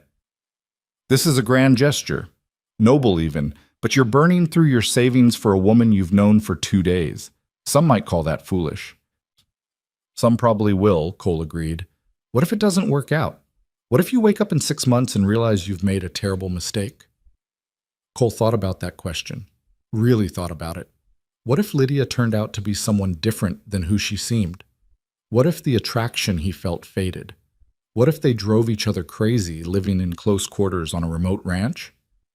But then he thought about her standing up to Harlow despite her fear, about the way she'd looked at those school children, patient and kind, about the steel in her spine and the gold in her eyes and the feeling he got in his chest when she smiled.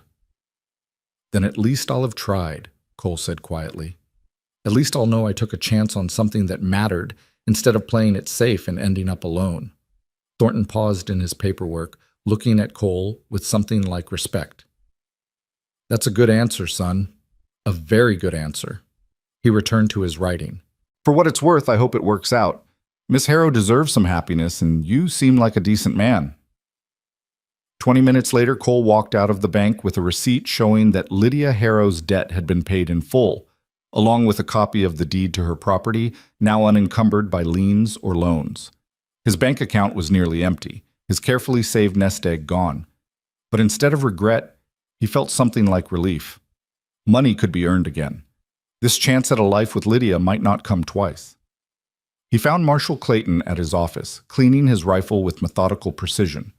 The lawman looked up when Cole entered, and there was something harder in his expression than there had been yesterday. "Heard you're getting married today," Clayton said without preamble. "Word really does travel fast. Heard Harlow's planning to stop it.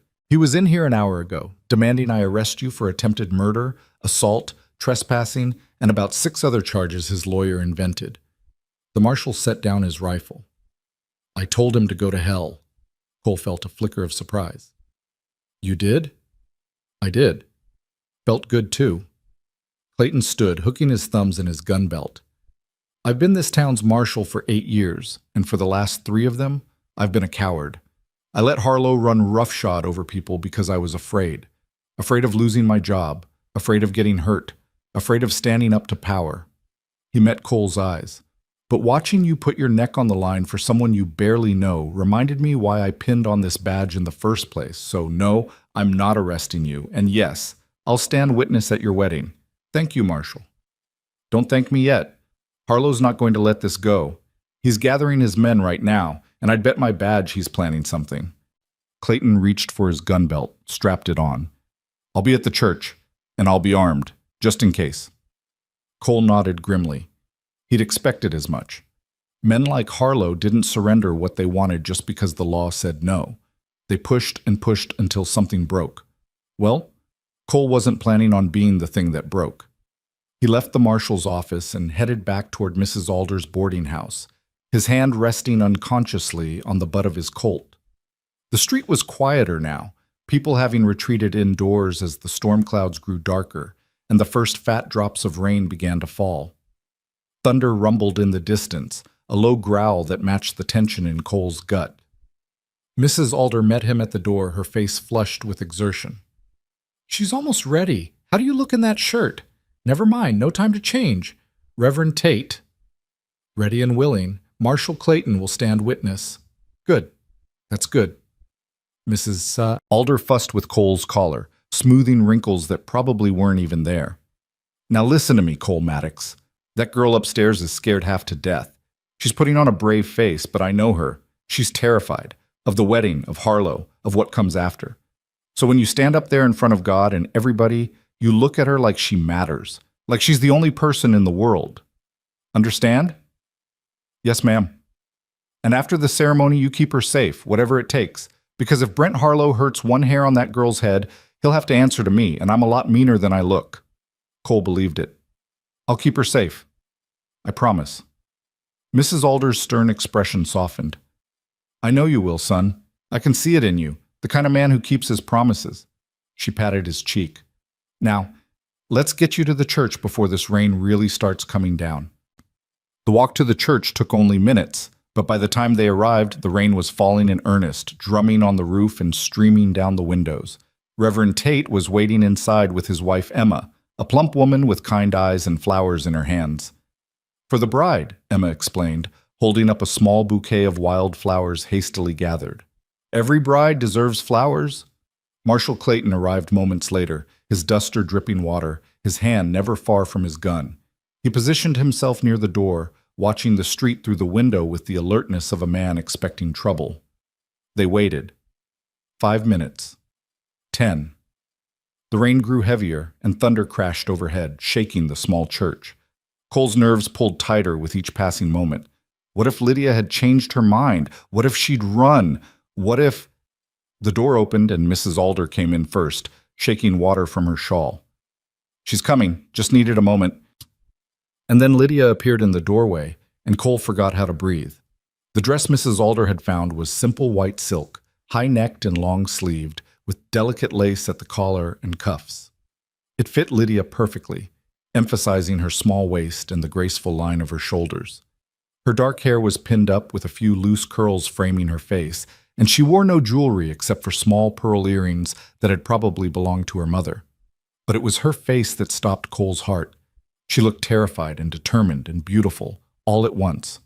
Her eyes found his across the small church, and something passed between them, some wordless communication that said, "We're really doing this, and there's no going back, and I'm scared.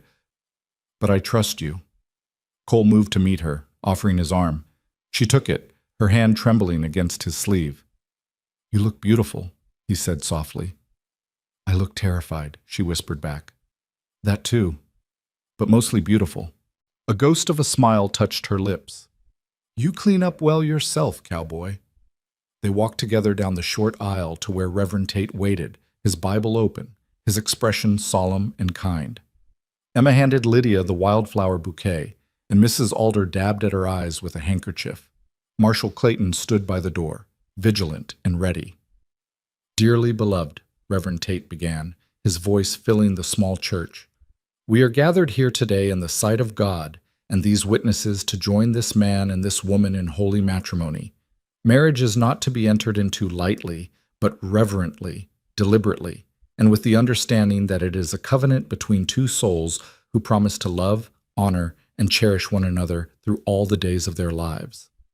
Cole listened to the familiar words, feeling their weight settle onto his shoulders. This was real. This was happening.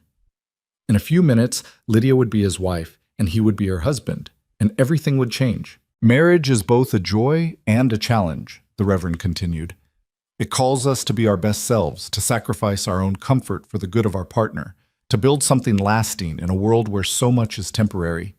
Do you, Cole Maddox, come before God and these witnesses ready to make such a commitment?" "I do," Cole said, his voice steady. "And do you, Lydia Harrow, come before God and these witnesses ready to make such a commitment?" Lydia's voice was softer, but no less certain. "I do." "Then let us proceed with the vows. Cole, please take Lydia's hand." Cole did, feeling how cold her fingers were, how they trembled slightly in his grip. He wanted to warm them, protect them, keep them safe forever. "Repeat after me," Reverend Tate said. "I, Cole Maddox. I, Cole Maddox, take you, Lydia Harrow, take you, Lydia Harrow, to be my lawfully wedded wife." The words came easier than Cole had expected, each one settling into place like stones in a foundation. He looked into Lydia's eyes as he spoke, seeing his own uncertainty and hope reflected back at him. To have and to hold, from this day forward, for better, for worse, for richer, for poorer, in sickness and in health, to love and to cherish, until death do us part. Then it was Lydia's turn, her voice shaking at first but growing stronger with each phrase. "I, Lydia Harrow, take you, Cole Maddox, to be my lawfully wedded husband, to have and to hold from this day forward, for better, for worse, for richer, for poorer, in sickness and in health, to love and to cherish, until death do us part." "The rings?" Reverend Tate asked. Cole's heart sank. In all the rush and planning, he'd completely forgotten about rings. "I don't—" But Mrs. Alder was already pressing something into his hand. A ring, simple gold, worn smooth with age.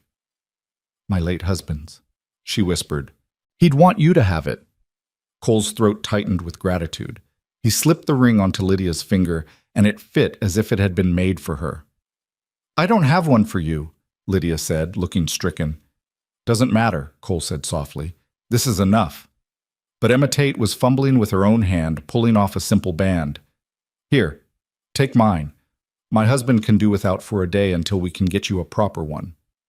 Lydia took the ring with trembling hands and slipped it onto Cole's finger. It was slightly too tight, but Cole didn't care. The gesture was what mattered, the symbol of promises made and kept. "By the power vested in me by the state of Colorado and by Almighty God," Reverend Tate said, his voice ringing with authority, "I now pronounce you husband and wife." He smiled. "You may kiss your bride." Cole looked at Lydia, seeing his own nervousness reflected in her face. They'd been so focused on getting through the ceremony that neither had really thought about this part. Their first kiss. the seal on their vows. He leaned in slowly, giving her time to pull away if she wanted to, but she didn't pull away. She lifted her face to his, her eyes fluttering closed, and their lips met in a kiss that was soft and brief and somehow more intimate than anything Cole had expected. When they pulled apart, Lydia was blushing, and Cole felt heat climbing his own neck. But she was smiling, really smiling, and that made everything worth it. Mrs. Alder was crying openly now, hugging them both. Emma Tate was beaming. Even Marshall Clayton had a rare smile on his weathered face. They signed the marriage certificate while rain drummed on the roof and thunder rolled overhead, making it official in the eyes of God and the law. "Well," Reverend Tate said, clasping Cole's hand warmly, "congratulations to you both. May your marriage be blessed with love, patience, and—" The church door slammed open with a bang that made everyone jump. Brent Harlow stood in the doorway, soaking wet and wild-eyed, with 3 men behind him. All of them were armed. "Stop this wedding," Harlow slurred, his words running together. He was drunk again, or maybe still. "That woman's mine. That property's mine. I won't let some drifter come in and steal what's mine." Marshall Clayton moved to intercept him, his hand on his gun. "The wedding's over, Harlow. They're already married. Now turn around and leave before you do something you'll regret." "Married?" Harlow's face went purple. "You can't be married. I forbid it. I'll have it annulled. I'll sue. You'll do nothing," Cole said quietly, stepping in front of Lydia. "She's my wife now. Her property is my property. And if you come near her again, if you so much as look at her wrong, I'll finish what I started the other night. You shot my man. He drew on me first, and I aimed to wound, not kill. Next time I won't be so generous." Harlow's hand moved toward his gun, and the air in the small church went tight and dangerous. Cole's own hand hovered near his Colt, ready. Behind him, he could hear Lydia's sharp intake of breath, feel Mrs. Alder pulling her back. "Don't do it, Harlow," Marshall Clayton said, his voice hard as iron. "You draw that gun in a church, in front of all these witnesses, and I'll put you down myself." For a long, terrible moment, nobody moved. The only sound was the rain and the thunder and the ragged breathing of angry men on the edge of violence. Then one of Harlow's men, older, with more sense than his employer, put a hand on Harlow's arm. "Boss, this ain't the place. Let's go." "They can't do this," Harlow said, but the fight was draining out of him, replaced by something uglier. "You think you've won, Cowboy? You think marrying her changes anything? I'll destroy you, both of you. I'll make sure you never have a moment's peace in this territory." "Try it," Cole said flatly. "See what happens." Harlow stared at him with pure hatred, then turned and stumbled back out into the rain, his men following. The door slammed shut behind them, leaving a puddle of water and the lingering stink of whiskey and rage. Everyone released a collective breath. "Well," Reverend Tate said shakily, "that was eventful. Are you all right, my dear?" Lydia was white as paper, clutching her bouquet so hard the stems were crushing in her hands. "I'm fine. She swayed slightly, and Cole caught her, one arm around her waist. "You need to sit down." "I need to not faint at my own wedding," she said, but she let him guide her to a pew. That was Harlow. That was actually Harlow, crashing our wedding like some villain from a dime novel. "And he's gone now," Mrs. Alder said firmly, kneeling beside her. "Gone, and you're married, and there's not a blessed thing he can do about it." "He can make our lives hell," Lydia said. "Let him try." Cole crouched in front of her, taking her cold hands. "You're Mrs. Maddox now. That means something. It means you're not alone anymore.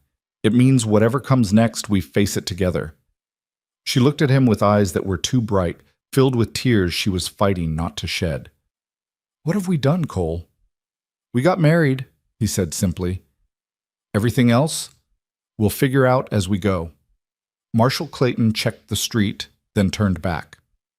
"Harlow's headed to the saloon. He'll drink himself stupid, then he'll either pass out or do something reckless. I'll keep an eye on him." He looked at Cole.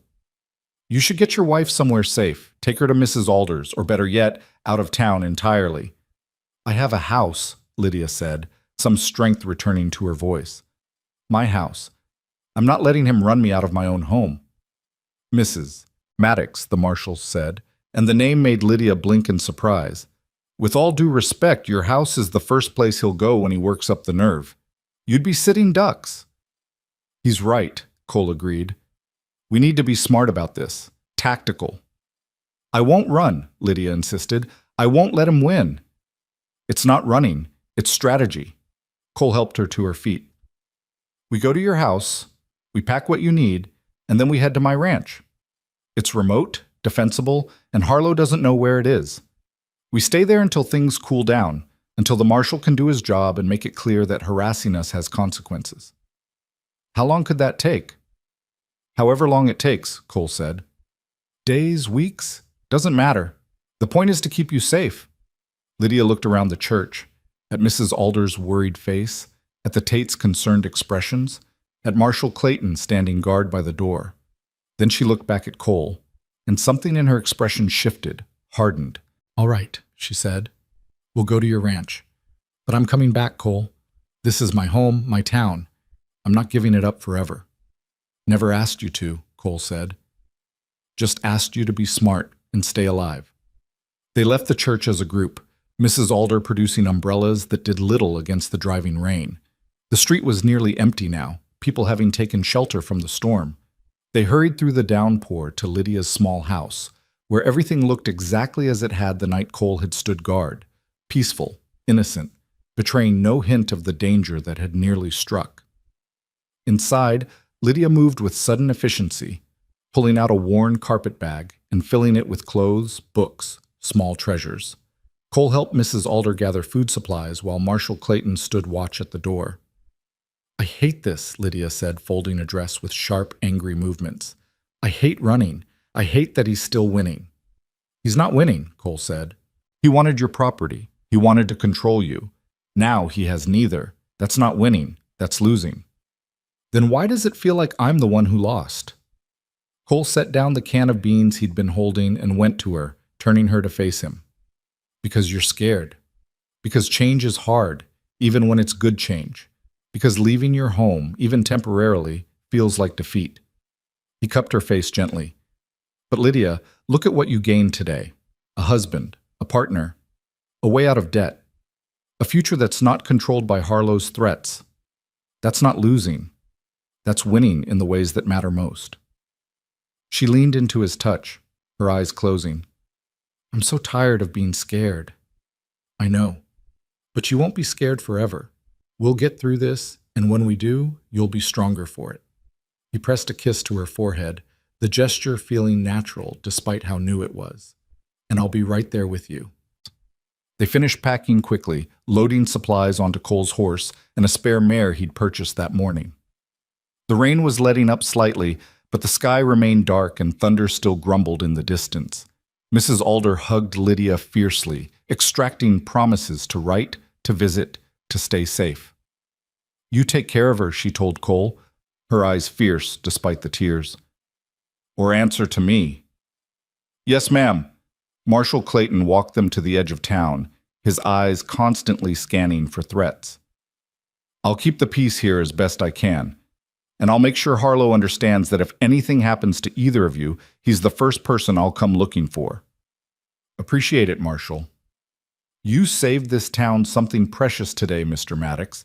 Reminded us what it means to stand up for what's right. That's not something I'll forget." Clayton offered his hand, and Cole shook it. "Safe travels, and congratulations to you both." Then they were riding out of Redstone Crossing, rain-soaked and exhausted, married for less than 2 hours and already fleeing for their lives.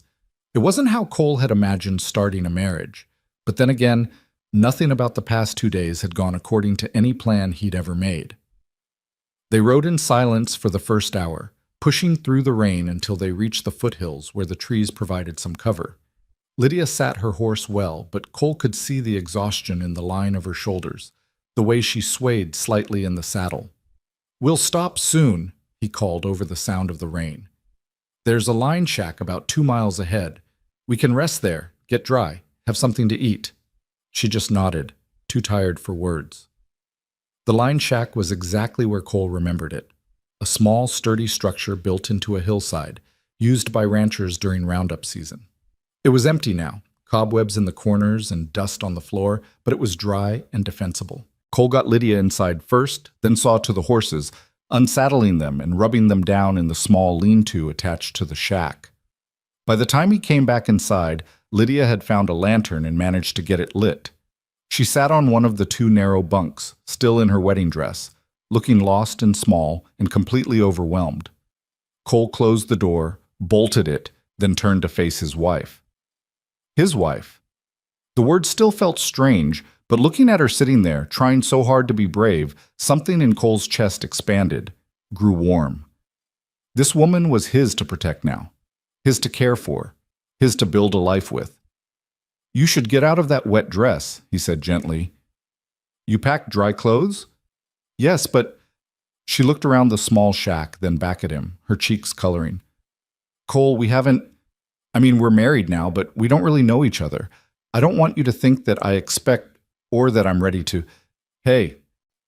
He crossed to her, kneeling so they were eye level. "I told you before I'm not going to rush you. We'll take this at whatever pace feels right. Tonight, you're cold and wet and exhausted. So you're going to change into dry clothes, eat something, and sleep. That's all." "Where will you sleep?"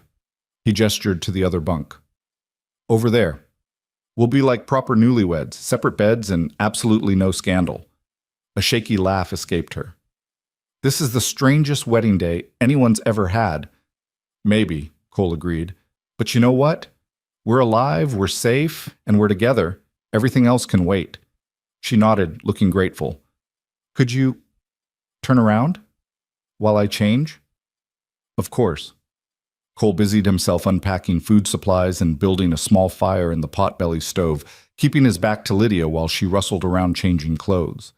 He heard the wet dress hit the floor, heard the soft sounds of her moving, and carefully kept his imagination from running wild. "All right," she said finally. "You can turn around." She stood in a simple cotton nightgown and a wool shawl, her hair loose around her shoulders now, curling slightly from the rain. She looked young and vulnerable, but also somehow stronger than she had in the wedding dress. "Better?" Cole asked. "Much. Thank you for—" She gestured vaguely, "for being decent about this, for not expecting things just because we're married now. Lydia, we might have rushed the wedding, but that doesn't mean we have to rush everything else." Cole hung her wet dress near the stove to dry, then started laying out food: bread, cheese, some dried meat Mrs. Alder had packed. "We've got time, all the time in the world to figure out how this marriage is going to work." They ate in companionable silence, the storm finally breaking outside, the rain gentling to a soft patter. Cole watched Lydia when she wasn't looking, noting how she relaxed incrementally, how color returned to her cheeks, how her hands stopped shaking. "Can I ask you something?" she said eventually. "Anything." "Why did you really do this? And I don't want the noble answer about helping someone in trouble. I want the truth." Cole thought about how to answer, how to put into words feelings he barely understood himself. "Because I was lonely," he said finally. "I've been lonely for 3 years, living on that ranch by myself, telling myself I liked the solitude. And then I rode into town and saw you, and something in me just woke up, like I'd been sleeping and didn't know it until I opened my eyes." Lydia studied him, her expression unreadable. "That's terrifying." "Which part?" "All of it. The idea that one person can change everything just by existing, that you can be content one moment and then suddenly realize you've been lonely all along." She wrapped her shawl tighter. "What if we can't live up to that? What if we disappoint each other?" "Then we'll deal with it," Cole said. "But I'd rather try and fail than never try at all." She was quiet for a long moment, staring into the fire Cole had built. Then she spoke, her voice barely above a whisper. "I was engaged once, before my father died, to a boy from Denver. Nice family, good prospects. We were going to be married in the fall. What happened? My father got sick, the medical bills piled up, the boy's family decided I was no longer a suitable match." Her smile was bitter. "Turns out love is conditional when money gets involved." "Then he was a fool." "Maybe. Or maybe he was smart. Maybe he saw what I couldn't, that I came with too much baggage, too many problems." She looked at Cole. You took on all my problems today, Cole. My debt, my enemy, my uncertain future. That makes you either the bravest man I've ever met or the most foolish. How about both? Cole said, and was rewarded with a small laugh. Both. I can accept both. She stood, suddenly swaying with exhaustion. I should sleep. It's been the longest day of my life. Take the bunk by the stove. It'll be warmer. She didn't argue, just curled up on the narrow bed with her shawl wrapped around her. Cole banked the fire, checked that the door was secure, then settled onto his own bunk. It was going to be a long, uncomfortable night. The bed was too short, the mattress lumpy, and every sound made him reach for his gun. But listening to Lydia's breathing slow and even out as she fell asleep, knowing she was safe and warm and his to protect, Cole thought maybe uncomfortable was a small price to pay. Cole? Her voice came soft through the darkness. Yeah? Thank you. For everything. You already thanked me. I know. But I wanted to say it again. You saved my life today. Maybe not literally, but you saved it all the same. Cole didn't know what to say to that, so he just said, You're welcome. Now sleep, Mrs. Maddox. We've got a long ride tomorrow. He heard her soft laugh, heard her shift on her bunk, and then silence, except for the rain and the fire and the steady sound of her breathing. His wife, Mrs. Maddox. Cole closed his eyes and let himself believe just for a moment that maybe this crazy plan would work, that maybe he and Lydia could build something real from this hasty beginning, that maybe loneliness didn't have to be permanent. Tomorrow they'd ride to his ranch and start figuring out how to live together, how to be married, how to face whatever consequences their hasty wedding had created. But tonight, they'd simply survived. And survival, Cole had learned long ago, was always the first step toward something better. Morning came soft and golden through the small window of the line shack, painting everything in shades of honey and amber.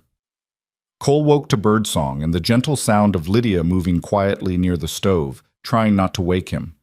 He lay still for a moment, watching her through half-closed eyes as she worked to rekindle the fire, her hair still loose around her shoulders, catching the early light like silk. She was his wife. The reality of it hit him fresh, like cold water over his head. Somewhere between yesterday morning and now, his entire life had changed direction, and there was no going back. I'm awake, he said quietly, and she startled, dropping the poker with a clatter. I'm sorry. I was trying to be quiet. You were. He sat up, running a hand through his hair. How'd you sleep? Better than I expected? You? Same. It was a lie. He'd barely slept at all, waking at every sound, his hand instinctively reaching for his gun. Old habits from older, harder times. But she didn't need to know that. Lydia turned back to the stove, coaxing flames from the kindling. I thought we could have coffee before we ride. There's still some bread left, and Mrs. Adelaide packed preserves. Sounds good. Cole stood, stretched, feeling every one of his 32 years in his back and shoulders. The ranch is about 6 hours from here if we keep a steady pace. We'll be there by mid-afternoon. What's it like? Your ranch? Cole moved to the window, looking out at the morning bright landscape. Small? Maybe 160 acres of decent grazing land backed up against the mountain. I've got about 50 head of cattle right now, room for maybe twice that when I expand. The house is nothing fancy. 2 rooms, stone fireplace, good roof. I built it myself 3 years ago when I first settled there. 2 rooms, Lydia repeated, and he heard the nervousness in her voice. He turned to face her. I can build on. Add another room, make it bigger. Whatever you need. It's not that, it's just... She focused intently on the coffee pot. We'll be living in close quarters, 2 people who barely know each other. That's going to be strange. Strange, Cole agreed, but we'll figure it out. We're both reasonable people. Are we? I'm not sure I've been reasonable since the moment I met you. She managed a shaky smile. Reasonable people don't marry strangers to escape debt and danger. Maybe not, but desperate people do desperate things.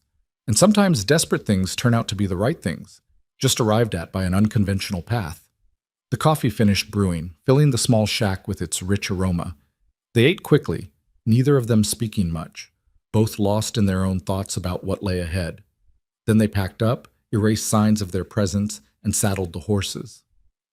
The morning was clear and cool, yesterday's storm having washed the world clean. They rode through pine forests and open meadows, following game trails that Cole knew by heart. Lydia proved to be a capable rider, keeping pace without complaint even when the terrain grew rough.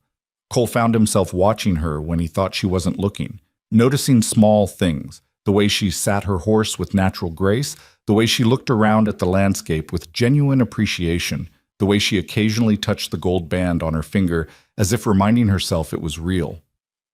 Around midday, they stopped to rest the horses by a clear stream. Cole filled their canteens while Lydia stretched her legs, walking along the bank with her face turned toward the sun. "It's beautiful here," she said. "So quiet, so peaceful." That's what I liked about it. After years of... He stopped, realizing he'd been about to say too much. After years of what? She looked at him with curious eyes. Cole hesitated, then decided she deserved honesty. After years of noise and violence, I was a lawman once, down in Texas. Spent 5 years wearing a badge, breaking up fights, tracking outlaws, dealing with the worst humanity had to offer. I was good at it, but it hollowed me out, made me hard.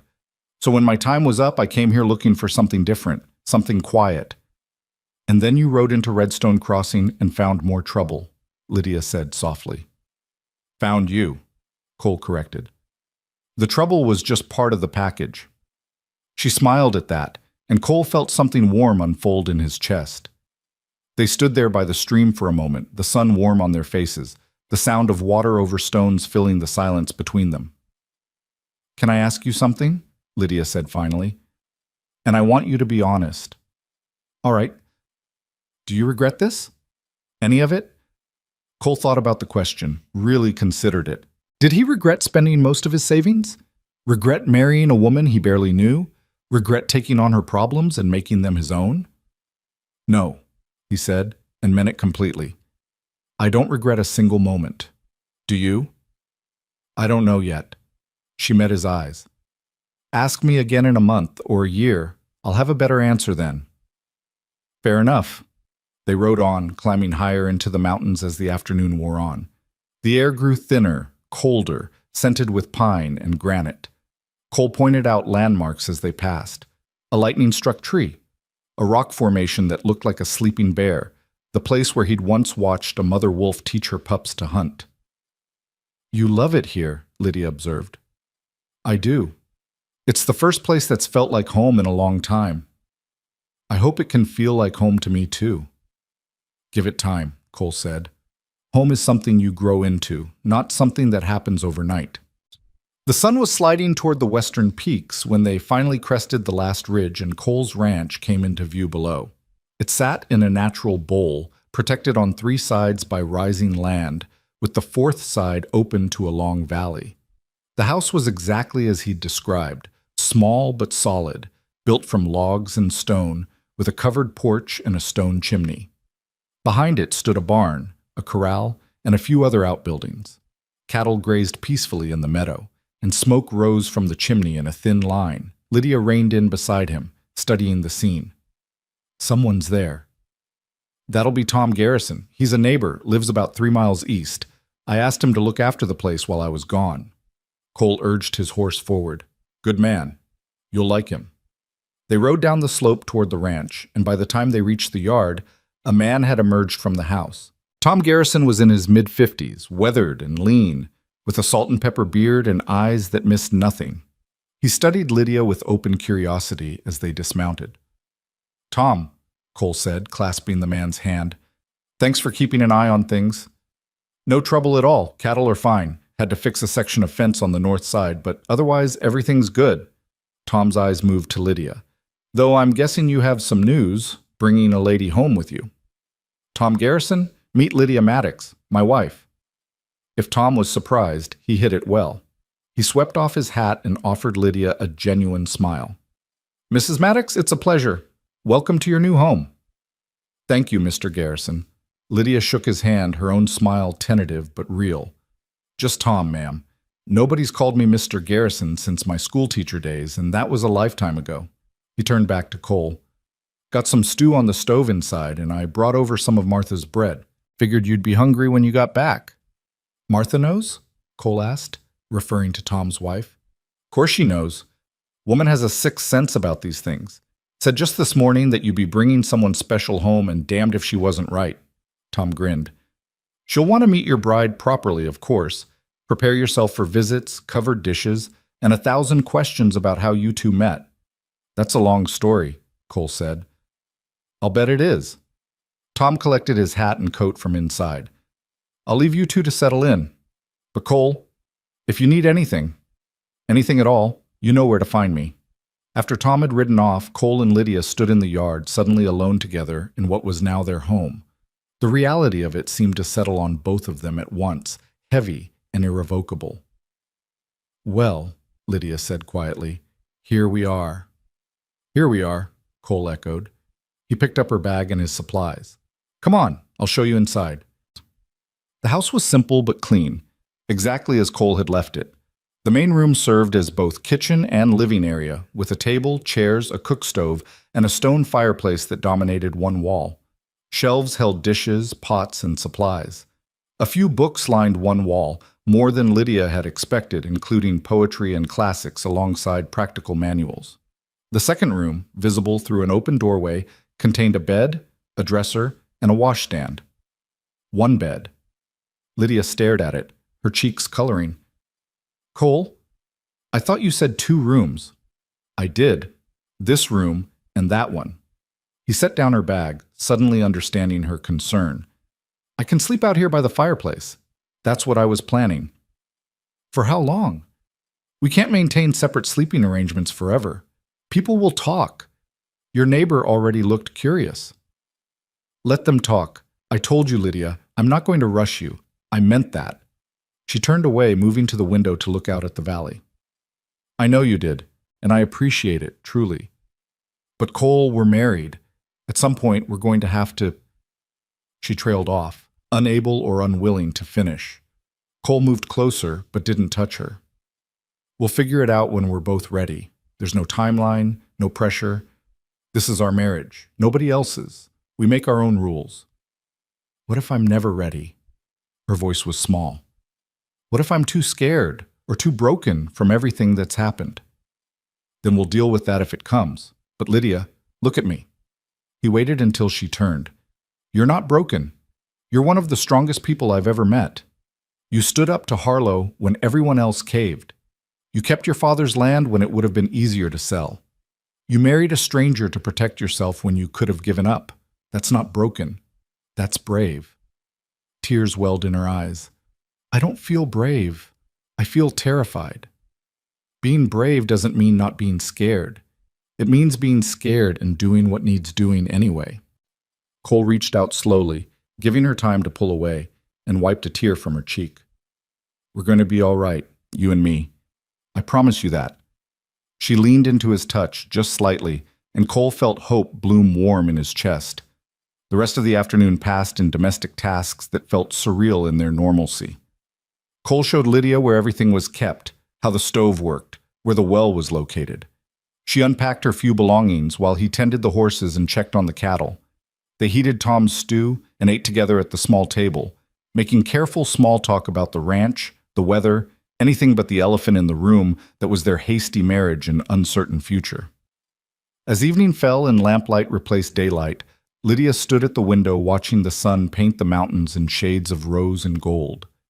It really is beautiful here, she said. I can see why you chose it. It grows on you, Cole said. He was building up the fire, preparing for the cold mountain night. In the summer, wildflowers cover that whole valley. In the fall, the aspens turn gold, and the elk come down from the high country. Winter's hard, but winter's beautiful too, everything covered in snow, so quiet you can hear your own heartbeat. You make it sound like poetry. My ma was a reader. She loved poetry, used to recite it while she worked. I guess some of it rubbed off on me. Lydia turned from the window, studying him in the firelight. You're not what I expected, Cole Maddox. What did you expect? I don't know, a rough cowboy, all hard edges and few words, but you quote poetry and build fires and make promises you intend to keep. She moved closer. You're a good man, better than I deserve. Don't say that. It's true. You gave up your savings, your solitude, your peace, all for someone you barely know. Most men wouldn't do that. Most men aren't me, Cole stood facing her across the small space. And you're not some burden I took on out of obligation, Lydia. I chose this. I chose you. I keep choosing you. Something shifted in her expression, some barrier beginning to crack. Why? Because when I look at you, I see someone worth choosing, someone I want to build a life with, someone who makes me think that maybe being alone wasn't as satisfying as I told myself it was. They stood there in the firelight, the space between them charged with possibility and uncertainty. Then Lydia took a step forward, and another, until she was close enough that Cole could smell the faint scent of rain still clinging to her hair. "Can I ask you to do something?" she said softly. "Anything. Kiss me again, like you did at the wedding, but slower this time, so I can remember it." Cole's heart kicked hard against his ribs. He reached up slowly, cupping her face in his hands, feeling how soft her skin was, how warm. Then he lowered his head and kissed her, gentle and careful, giving her every chance to pull away. But she didn't pull away. Instead, she made a small sound in the back of her throat and leaned into him, her hands coming up to grip his shirt. The kiss deepened, grew warmer, and Cole felt something that had been locked away in his chest for years finally break free. When they finally pulled apart, both breathing harder, Lydia's eyes were bright and her cheeks were flushed. "Well," she said shakily. That was something." "Yeah," Cole agreed, his voice rough. "It was. I should probably—" She gestured vaguely toward the bedroom. "It's late. I should sleep." "Right, sleep." Cole forced himself to step back, to put distance between them, even though everything in him wanted to pull her close again. "I'll bank the fire and bed down out here." "Cole?" She paused in the bedroom doorway. "Thank you for being patient, for being kind, for being you." Then she was gone, the door closing softly behind her, leaving Cole alone with the fire and his racing thoughts. He stood there for a long moment, his fingers touching his lips where he could still feel the ghost of her kiss. Then he shook his head, banked the fire, and made himself a bed on the floor near the hearth. It was going to be a long night. The next morning dawned bright and cold, frost coating everything in crystalline white. Cole woke to find Lydia already up, dressed, and attempting to make coffee with varying degrees of success. She looked up when she heard him stir, and there was a shyness in her expression that hadn't been there before. "I hope I didn't wake you." "You didn't. I'm an early riser." He stood, stretched, feeling the effects of sleeping on the floor. "How'd you sleep?" "Better than I expected. That bed is surprisingly comfortable. I built it myself, made sure the mattress was stuffed with good feathers." They moved around each other carefully in the small space, both hyper-aware of the other's presence after last night's kiss. Cole wondered if she was thinking about it as much as he was, if she could still feel the warmth of it, the promise. Over breakfast, eggs from Tom's chickens and the last of Martha's bread, they discussed practical matters. The ranch needed attention after Cole's absence. Fences to check, cattle to count, supplies to inventory, and decisions needed to be made about Lydia's future. "I want to teach," she said firmly. "I know we're far from Redstone Crossing now, but Tom mentioned he has children. There must be other families around here with kids who need schooling." "There are," Cole confirmed. "Nearest school is 15 miles south, and a lot of families don't bother sending their kids that far. You could probably start a small school right here, if you wanted. Use the barn or build a schoolhouse." Her face lit up. "Really? You'd be all right with that?" "Why wouldn't I be? You're a teacher. That's who you are. I'm not going to ask you to give that up just because you married me." "Most husbands would." "Most husbands aren't married to you." Cole stood collecting dishes. "Talk to Martha when she visits. She knows everyone around here. She can help you figure out who'd be interested." The days that followed fell into a rhythm that surprised them both with its ease. Cole worked the ranch, and Lydia worked to make the house a home, cleaning, organizing, cooking meals that were better than anything Cole had managed alone. Martha Garrison visited on the third day, bringing food and gossip and unconcealed curiosity about the mysterious bride Cole had brought home. "Tell me everything," Martha demanded over tea, a plump woman with merry eyes and an infectious laugh. "How did you two meet? How long have you been courting? Why didn't Cole mention you before?" Lydia navigated the questions with surprising grace, telling a version of the truth that left out the worst parts, mentioning Harlow's harassment but not the attempted arson, talking about the quick wedding without revealing her crushing debt. Martha seemed to accept the story of a whirlwind romance, though her sharp eyes suggested she suspected there was more to it. "Well, however it happened, I'm glad," Martha said warmly. "Cole's been alone up here too long. A man needs a wife, and a house needs a woman's touch." She looked around approvingly at the changes Lydia had made: curtains in the windows, flowers in a vase, books arranged neatly on shelves. "You're good for him. I can see it already." After Martha left, promising to spread word about Lydia's interest in teaching, Cole found Lydia standing on the porch, looking out at the mountains. "She liked you," he said. "She's kind. They both are." Lydia glanced at him. "I told her a version of the truth, about how we met, why we married so quickly. I hope that's all right." "It's fine. People don't need to know everything." "Do you ever wish they did? That we could just be honest about how strange this all is?" Cole considered that. "No, because I don't think it's as strange as you believe. People have been getting married for practical reasons since the beginning of time. Sometimes those marriages work out even better than the romantic ones." "Is that what you think will happen to us?" "I hope so." He moved to stand beside her. "I know we started backwards, married first, getting to know each other second. But every day, I learn something new about you. Every day I like what I learn. That seems like a good foundation to build on." She was quiet for a moment, then, "What have you learned about me?" "That you hum when you cook, that you read poetry before bed, that you're scared of spiders but you'll catch them in a cup and take them outside rather than kill them, that you sleep on your left side and you talk in your sleep sometimes, though I can't make out the words through the wall." He paused. "That when you smile, really smile, it makes something in my chest feel warm." Lydia turned to face him fully, her eyes bright. "Cole Maddox, if I didn't know better, I'd think you were falling for me." "Maybe I am," he said quietly. "Would that be so terrible?" "No," she whispered, "but it's terrifying. What if I can't fall for you back? What if I'm too damaged, too scared, too—" He silenced her with a kiss, gentle but firm, letting her feel what words couldn't express. When he pulled back, she was looking at him with wonder.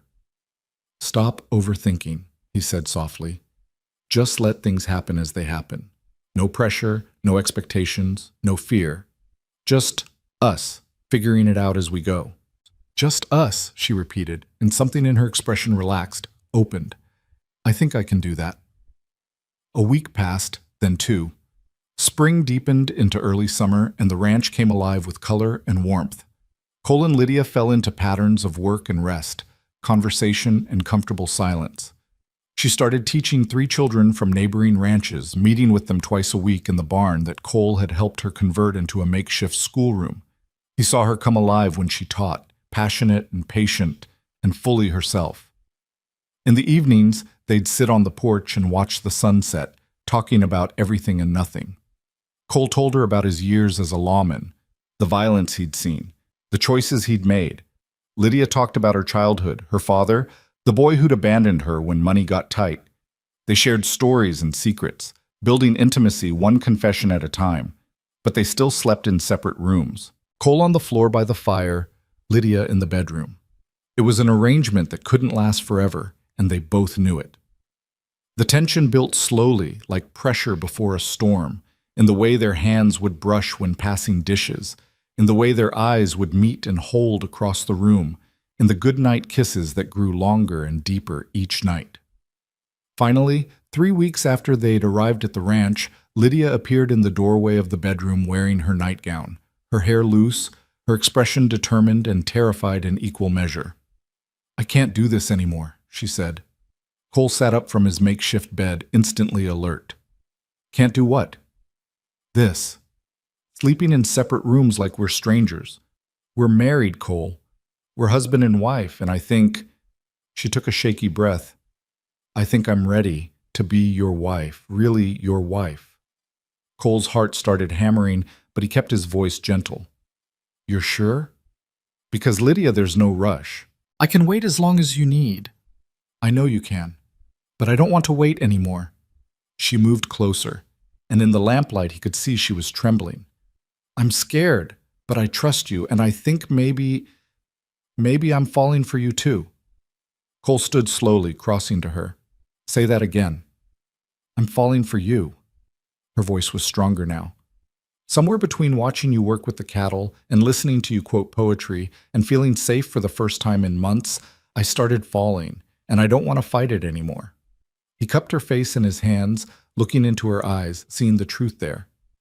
You're sure? I'm sure. Cole kissed her then, deep and thorough, pouring 3 weeks of restrained desire into it. She responded with equal fervor, her arms coming around his neck, her body pressing close. When he swept her up in his arms and carried her toward the bedroom, she didn't protest. She buried her face in his neck and held on tight. He laid her gently on the bed he'd built with his own hands, the bed he'd been imagining sharing with her since the day they married. Then he paused, making sure one more time. Last chance to change your mind. I'm not changing my mind, Lydia said, pulling him down to her. I'm choosing this. I'm choosing you. I'm choosing us. And as the lamp burned low and the mountain night deepened around them, Cole and Lydia finally became husband and wife in every sense of the word. There was nervousness and fumbling, tenderness and passion, laughter when things didn't go quite right, and wonder when they did. And when it was over and they lay tangled together in the darkness, both breathless and changed, Lydia whispered against his chest, I love you, Cole Maddox. I don't know when it happened, but it happened. I love you. Cole pressed a kiss to her hair, his throat tight with emotion. I love you too. From the moment I saw you standing up to Harlow, I think I've been falling. Just took me a while to recognize it. This is crazy, she said, but she was smiling. We're crazy. Maybe, but it's the best kind of crazy. They fell asleep wrapped around each other, and for the first time since childhood, Cole didn't sleep with one hand on his gun. He didn't need to. He was home, truly home, with the woman he loved safe in his arms. In the morning, they woke tangled together, and Lydia blushed when she remembered the night before. But Cole just kissed her and told her she was beautiful, and the blush deepened into something warmer. They had breakfast together, moving around the kitchen with new ease, touching frequently. A hand on a shoulder, fingers brushing, casual kisses that felt natural and right. The careful distance they'd maintained was gone, replaced by genuine intimacy. What do you want to do today? Cole asked. Teach. I have students coming this afternoon. Lydia poured coffee with a contentment that hadn't been there before. But this morning, I just want to be with you. So they spent the morning together, walking the property hand in hand, talking about plans for the future, expanding the herd, building a proper schoolhouse, maybe starting a family when they were ready. The future stretched before them, uncertain but bright with possibility. They were so absorbed in each other, in their newfound happiness, that neither of them noticed the rider approaching from the south until he was almost in the yard. Cole tensed immediately, his hand moving toward his gun. But as the rider drew closer, he recognized Tom Garrison's eldest son, riding hard and fast. Cole, the boy called, breathless. Pa sent me. Said you need to know there's men asking around about you. About your wife. Dangerous-looking men, and they're headed this way. Cole's blood ran cold. How many? 4, maybe 5. They stopped at our place yesterday, asking questions. Pa said they had the look of hired guns. Beside him, Lydia had gone white. Harlow. He found us. Get in the house, Cole said quietly, his voice taking on that flat, dangerous tone Lydia had only heard once before, the night Harlow's men had tried to burn her barn. Pack what you need. We're leaving. Now. But even as he said it, Cole saw dust rising from the south road. 4 riders, moving fast and purposeful. They were out of time. Cole's mind shifted instantly into that cold, calculating place he'd lived in during his lawman years, a place he'd hoped never to visit again. 4 riders against 1 man and a woman who'd just learned what real happiness felt like. The odds weren't good, but he'd faced worse. "Tom's boy," Cole said, his voice sharp and clear.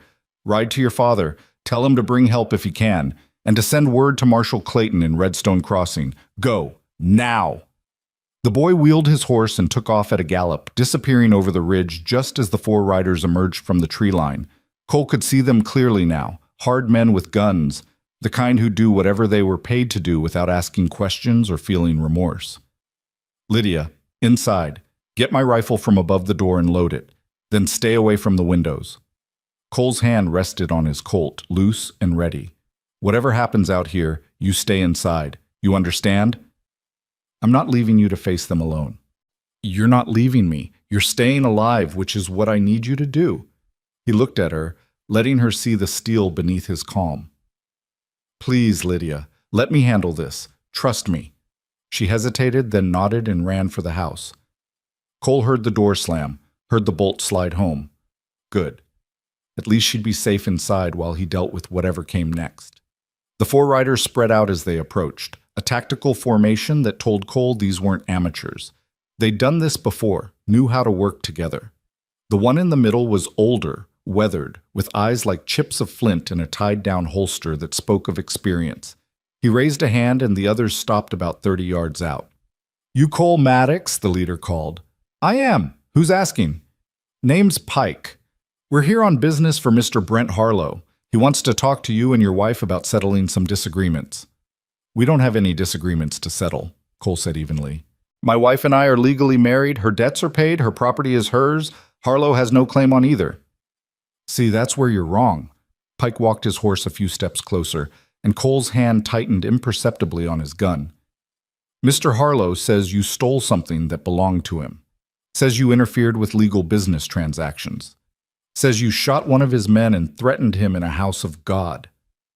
Your Mr. Harlow tried to burn down my wife's barn. He threatened her repeatedly. He attempted arson and assault. If anyone's got grievances, it's us. That's for the courts to decide. We're just here to bring you both back to Redstone Crossing for a proper hearing." "And if we refuse to come?" Pike's smile was cold and didn't reach his eyes. "Then things get unpleasant. Mr. Harlow was real clear about that. He wants you back in town, one way or another, preferably alive, but he wasn't too particular about the details." Cole felt time slow down, that peculiar expansion of seconds that happened before violence. He was aware of everything, the way Pike's horse shifted its weight, the way the man on the left had his hand too close to his gun, the way the wind carried the scent of pine and danger. He was aware of Lydia behind the walls of their home, probably watching through a crack in the shutters, her heart hammering with fear. "Here's what's going to happen," Cole said, his voice carrying across the distance with absolute certainty. "You're going to turn around and ride back to Harlow. You're going to tell him that I'm a former Texas Ranger, that I know the law better than his fancy Denver lawyer, and that if he sends men after my wife again, I'll stop being patient and start being creative. You understand?" "Texas Ranger," Pike repeated, and something flickered in his expression. Not quite fear, but respect mixed with wariness. "Well now, that does complicate things." He turned to his men. "Boys, we got ourselves a genuine lawman here. Or former lawman, anyway." "Doesn't change our orders," one of the others said, younger and stupider than Pike. "We're supposed to bring them back." "Orders don't mean much if you're dead," Pike observed, but his hand was moving toward his gun, slow and deliberate. "Still, a job's a job, and Harlow pays well." "Not well enough to die for," Cole said. "Last chance, Pike. Right away." For a moment, Pike actually seemed to consider it. Cole could see the calculation in the older man's eyes, weighing profit against survival. Then Pike shrugged, and Cole knew what was coming before it happened. "Can't do that, Ranger. Got a reputation to maintain." Pike's hand flashed toward his gun, and Cole moved with the muscle memory of hundreds of draws, thousands of hours of practice. His Colt cleared leather smooth and fast, and the world exploded into thunder. Cole's first shot took Pike in the shoulder, spinning him sideways in his saddle. His second shot hit the young stupid one who'd gone for his gun, catching him in the chest. The other two were drawing now, and Cole dove behind the water trough as bullets whined overhead, splintering wood and kicking up dirt. From inside the house, Lydia's rifle cracked. She'd ignored his order to stay away from the windows, and one of the remaining men cursed and clutched his arm. Good girl, Cole thought, even as he rolled and came up shooting. His third shot missed, but his fourth caught the wounded man's horse, and it reared, throwing its rider. That left one man still in the saddle, and he was smart enough to know when the odds had turned. He wheeled his horse and took off at a dead run, disappearing into the trees. The man Pike had thrown was crawling toward the tree line, leaving a blood trail. Pike himself was on the ground, clutching his shoulder, his face gray with shock and pain. The young one wasn't moving at all. Cole approached carefully, his gun trained on Pike. He kicked the older man's pistol away, then checked the young one. No pulse. Dead before he hit the ground. Cole felt the familiar cold weight of having taken a life, even a life that had been trying to take his. "You killed Billy," Pike gasped. "You killed that boy." "He drew on me. He made his choice." Cole crouched beside Pike, checking his wound. The bullet had gone clean through, missing anything vital. "You'll live if you don't do anything stupid. Your friend ran off, and the other one's crawling for the trees. That leaves you to deliver my message to Harlow." "What message?" "That this ends now. He sends more men after us, and I won't show mercy next time. I'll come to Redstone Crossing myself, and I'll bring the law down on his head so hard he'll wish he'd never heard the name Maddox." Cole stood. "You tell him that his lawyer can't save him from attempted murder charges. You tell him I've got witnesses, documentation, and enough evidence to see him hang if I push it. You tell him to leave us alone and count himself lucky he's not already in irons." Pike nodded weakly, his face pale with blood loss. "I'll tell him. But Maddox, you made a powerful enemy today." "I made that enemy the day I stopped him from hurting my wife. Today I just reminded him that some people fight back." The door to the house flew open, and Lydia ran out, her face pale but determined, still clutching the rifle. She looked at the bodies, at the blood, at Cole standing there with smoke still curling from his gun, and something in her expression crumpled. "Is it over? Tell me it's over." "It's over," Cole said, though he wasn't entirely sure that was true. He holstered his gun and caught her as she stumbled into his arms. "You did good. That shot you made probably saved my life." "I've never shot at a person before. I didn't even think. She was shaking, the adrenaline wearing off and leaving shock in its wake. "There's a dead man in our yard, Cole. A dead man." "I know. I'm sorry you had to see that." He held her close, letting her feel his heartbeat, steady and strong. "But it was him or us, Lydia. He chose wrong." They stood there for a moment, holding each other while the mountain wind carried away the gun smoke, and the reality of what had happened settled over them like a shroud. Then Tom Garrison appeared over the ridge with 3 other ranchers, all of them armed, coming at a gallop in response to his son's message. Tom took in the scene with a practiced eye, the bodies, the blood, Cole and Lydia standing together in the aftermath. "Harlow's men?" "Yeah. They came to take us back. We declined." "I can see that." Tom dismounted, checking Pike's wound with rough efficiency. "This one will live. What about the other?" "Dead. One ran off, one's crawling in the trees." "We'll find him." Tom turned to his companions. "Sam, ride for the marshal. Tell him we need law out here. Mike, help me get these bodies into the barn. Cole, you and your wife get cleaned up. This is going to take some explaining." The next hours passed in a blur of activity and questions. They found the 4th man in the trees, wounded but alive. Tom and his friends tied up both survivors and locked them in the barn to wait for the marshal. They wrapped the dead man in canvas and laid him in the shade, treating him with more respect than he'd probably earned in life. Lydia made coffee for everyone, moving through the motions mechanically, her face still pale, but her hands steady. Cole could see her processing what had happened, working through the shock and fear towards something harder, more resolved. Marshal Clayton arrived as the sun was setting, bringing 2 deputies and an exhausted horse. He listened to Cole's account, examined the scene, questioned the wounded men, and finally sat on the porch with his hat in his hands. "This is a mess," he said quietly. "A holy mess. But Cole, you were in the right. They came onto your property with clear intent to harm. You defended yourself and your wife. Any court in the territory will see that. And Harlow? I'll arrest him. Finally got enough evidence now. Attempted arson, hiring men for assault. Conspiracy to commit murder. His lawyer can't talk him out of this one. Clayton looked tired but determined. Should have done this weeks ago. Would have saved everyone a lot of trouble. You're doing it now. That's what matters. The marshal nodded. I'll take these two back with me. Get their statements. Harlow's going to jail, and this time he's staying there until trial. He stood, settling his hat back on his head. You and Mrs. Maddox should come to town in a few days. We'll need formal statements, and there'll be an inquest into the shooting.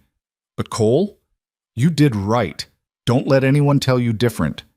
After the marshal and his prisoners had left, after Tom and his friends had headed home with promises to check in tomorrow, Cole and Lydia were finally alone again. The sun had set, and stars were emerging overhead, indifferent to the violence that had stained the day.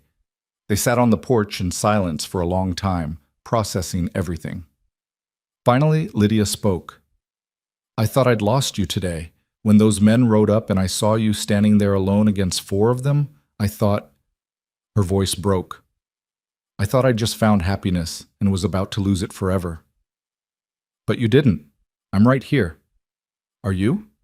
Because the man I saw today, the man who moved like death and shot without hesitation, I didn't know that man. That was someone else. Cole was quiet, understanding her fear. That was who I used to be, who I had to be today to protect us. But Lydia, it's not who I want to be anymore. I left that life behind for a reason. Can you, though, leave it behind? Or will it always be there waiting for moments like this?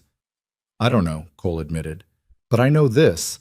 Whatever I was, whatever I had to do today, I did it because I love you. Because protecting you and building a life with you matters more than anything. If that means becoming that man again for a few minutes to keep you safe, then that's what I'll do. But it doesn't change who I am the rest of the time. It doesn't change what we are. Lydia turned to look at him, tears streaming down her face in the starlight. I love you, Cole Maddox. I love you so much it terrifies me. Today showed me I could lose you in a heartbeat, and I don't know how to live with that fear. The same way I live with it. Cole pulled her close, wrapped his arms around her. By trusting that we'll face whatever comes together. By believing that what we have is worth fighting for. By choosing each other. Every day, no matter what. She buried her face in his chest and cried, releasing the fear and shock and overwhelming relief that they'd survived. Cole held her and let her cry, stroking her hair and whispering reassurances until the tears finally stopped and she pulled back, wiping her eyes. I'm sorry. I shouldn't fall apart like this. You just watched men try to kill your husband. I'd say falling apart is allowed. She laughed shakily. When you put it that way, then her expression turned serious. Well, we need to finish this. We can't keep living in fear, waiting for Harlow to send more men. We need to end it properly. I agree. We'll go to town, give our statements, make sure Harlow's locked up good and tight, and then... He paused, an idea forming. And then I think we pay a visit to the Denver newspapers, tell them the whole story. A school teacher being harassed, a land grabber using violence and intimidation, corruption in small-town law enforcement. Make it public. Make it ugly for him. Men like Harlow hate public scrutiny. That could work, Lydia said slowly. Especially if we have documentation. I have letters he sent me, records of his threats. Combined with what happened here today, we build a case so strong that not even his expensive lawyer can save him. We make sure everyone knows what kind of man he is. Cole stood, pulling Lydia to her feet. But that's tomorrow's worry. Tonight we survived. Tonight we're together. That's enough. They went inside and Cole bolted the door and checked the windows while Lydia lit lamps. The house that had been a haven of happiness just that morning now felt different, marked by violence. But it was still their home, and they defended it successfully. That night they lay together in bed, holding each other close, neither sleeping much. Every sound made them tense. Every creak of wood had them reaching for weapons. But the night passed without incident, and morning came soft and golden, washing away the shadows. Over the next week, they traveled to Redstone Crossing and spent days giving statements, attending the inquest, and watching as Brent Harlow was formally charged with multiple crimes. His fancy lawyer tried every trick, but the evidence was overwhelming. Pike, facing murder charges himself, had turned witness and was singing like a canary about everything Harlow had hired him to do. The trial was set for late summer, and in the meantime, Harlow remained in jail. His assets were frozen pending the outcome, and his grip on the town began to crumble as people found their courage and started speaking up about years of intimidation and corruption. Cole and Lydia gave their story to a reporter from the Denver Post, who wrote a scathing article about land grabbing, violence against women, and the brave school teacher who'd stood up to tyranny. The article was picked up by papers across the territory, and suddenly Lydia was being hailed as a heroine while Harlow was pilloried in the press. "I don't feel like a heroine," Lydia said, reading the latest article in Mrs. Alder's parlor. They'd stayed in town for the week, not quite ready to return to the ranch yet. "I feel like someone who got lucky and married the right man at the right time." "You were brave long before I came along," Cole said. "I just gave you backup." Mrs. Alder, who'd been feeding them constantly and fussing over them like a mother hen, smiled warmly. "You two are good for each other. Anyone can see that. And now the whole territory knows what you did, standing up to Harlow. That takes courage." "Or stubbornness," Lydia said. "I'm still not sure which." "Both," Cole and Mrs. Alder said together, and they all laughed. The trial, when it finally came in August, was almost anticlimactic. The evidence was so overwhelming, the testimony so damning, that the jury deliberated for less than an hour before returning a guilty verdict on all counts. Brent Harlow was sentenced to 15 years in the territorial prison, his property seized to pay restitution to his victims. Cole and Lydia sat in the courtroom and watched justice being served, and when it was over, Lydia took Cole's hand and squeezed it tight. "It's really over," she whispered. "Finally, over." "Finally," Cole agreed. They returned to the ranch in early September, as the aspens were beginning to turn gold and the air carried the first hint of autumn's bite. The place looked the same, but everything felt different, safer, more permanent, truly theirs now without the shadow of threat hanging over it. Lydia's school had grown during their absence. Word had spread through the mountains about the brave teacher, and now 7 children from 4 different families came twice a week for lessons. Cole had built a proper one-room schoolhouse on their property, with a wood stove and real desks and a slate board on the wall. The first day of school in the new building, Cole stood in the back and watched Lydia teach, her face alive with passion and purpose. She'd been through hell and come out stronger, and seeing her thrive filled him with a pride so fierce it made his chest ache. That night, as they lay in bed with the window open to let in the cool mountain air, Lydia curled against him with a secretive smile. "I have news," she said. "Good news or bad news?" "Good news. At least, I think it's good." She took his hand and placed it on her still flat stomach. "We're going to have a baby." Cole went completely still, the words not quite registering at first. Then they hit him all at once, and he pulled back to look at her face, searching for confirmation of what he'd just heard. "A baby? You're sure?" "I'm sure. Doc Williams confirmed it yesterday while you were at the feed store. I wanted to tell you somewhere special, but I couldn't wait." Her smile was radiant. "We're going to be parents, Cole. In the spring, probably March or April. A baby. His baby. Their baby." Cole felt something crack open in his chest, some final piece of armor he'd been carrying falling away. He pulled Lydia close and held her tight, his face buried in her hair, and for the first time since he was a child, he cried. Tears of joy and wonder and overwhelming gratitude for this life he'd stumbled into. "I love you," he said when he could speak again. "I love you so damn much, Lydia Maddox. I love you too, and I'm so glad I said yes that crazy day you proposed. I'm so glad I took the chance." "Me too. Best decision I ever made." Winter came to the high country with snow and silence, and Cole and Lydia settled into the rhythm of married life. They read by the fire in the evenings, Cole's hand often resting on Lydia's growing belly, feeling their child move and kick. They talked about names and made plans for the future, and when the cold was at its worst, they held each other close and marveled at how much their lives had changed. Spring arrived with wildflowers and new calves, and in early April, on a morning when the world smelled of rain and possibility, Lydia went into labor. Martha Garrison came to help, along with Doc Williams, and after 12 hours of effort and fear and hope, A baby girl entered the world with a lusty cry that could probably be heard all the way to Redstone Crossing.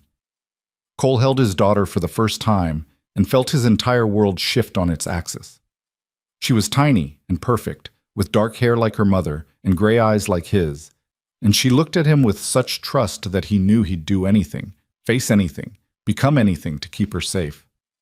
"What should we name her?" Lydia asked, exhausted but glowing.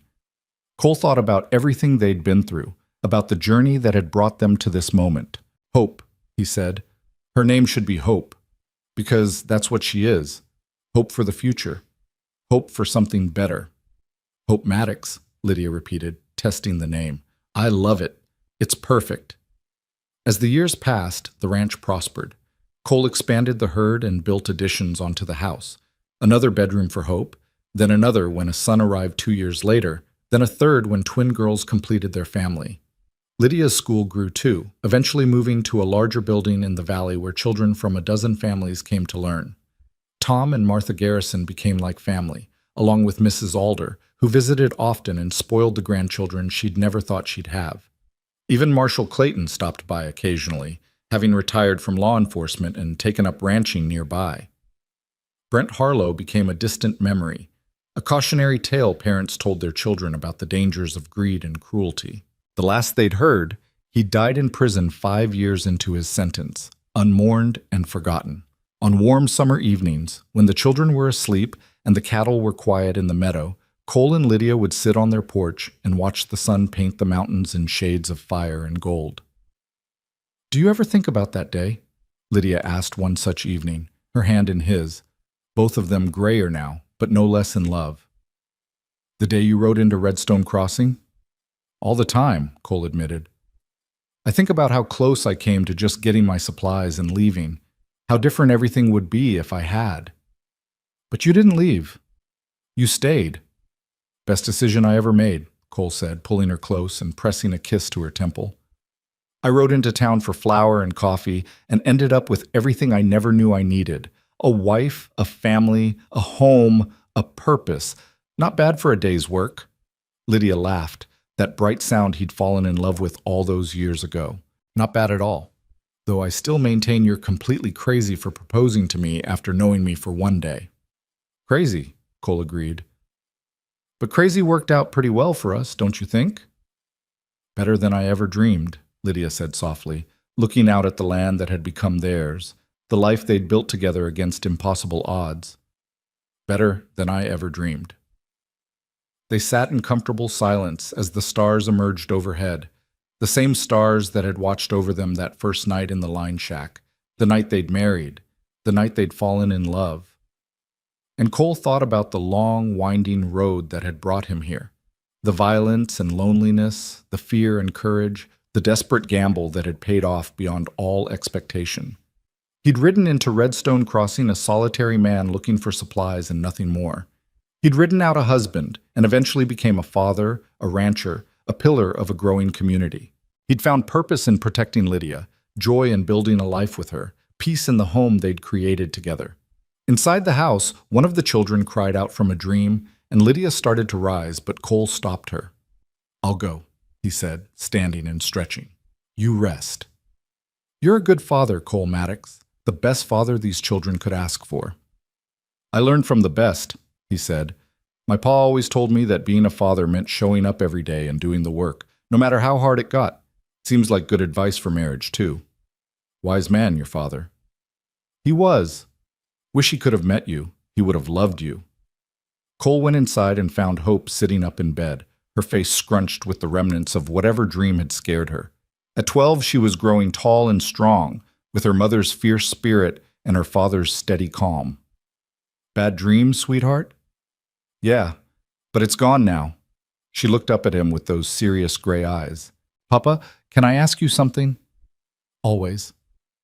"How did you know Mama was the one, the person you were supposed to marry?" Cole sat on the edge of her bed, thinking about how to answer. "Truth is, I didn't know, not at first. I just knew she needed help, and I was able to give it.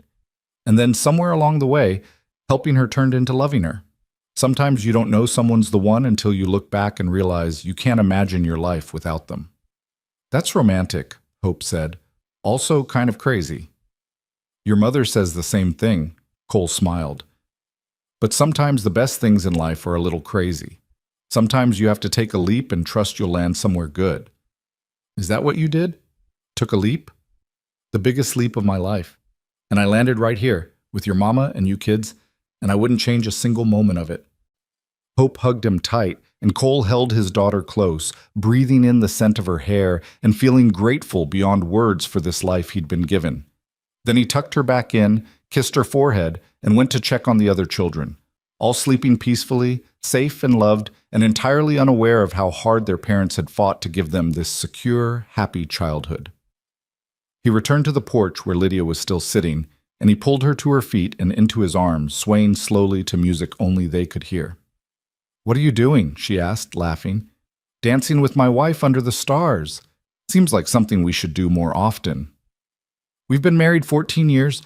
Don't you think we're past the romance stage?" "Never," Cole said firmly. "I'm going to romance you until we're both old and gray and too stiff to dance. And then I'll romance you while we sit in rocking chairs and complain about our joints." "You're ridiculous. You love me anyway." "I do," Lydia said, resting her head against his chest. "God help me. I really do."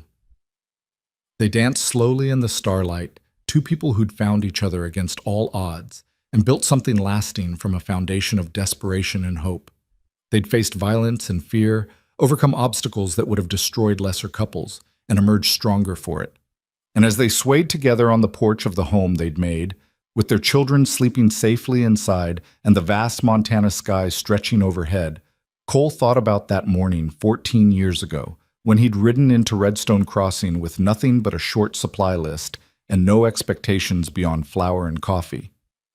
He'd gotten so much more than he'd bargained for. He'd gotten everything. "I love you, Lydia Maddox," he whispered into her hair. "Thank you for saying yes. Thank you for taking a chance on a lonely cowboy who didn't know what he was missing until he found you." "Thank you for being brave enough to ask," she whispered back. "Thank you for seeing me when I felt invisible. Thank you for staying when it would have been easier to leave." They stood there holding each other as the night deepened and the temperature dropped and the mountain wind sang its ancient song through the pines. They stood there until Lydia shivered and Cole led her inside to the warmth of their home, to the bed they shared, to the life they'd built together one day at a time.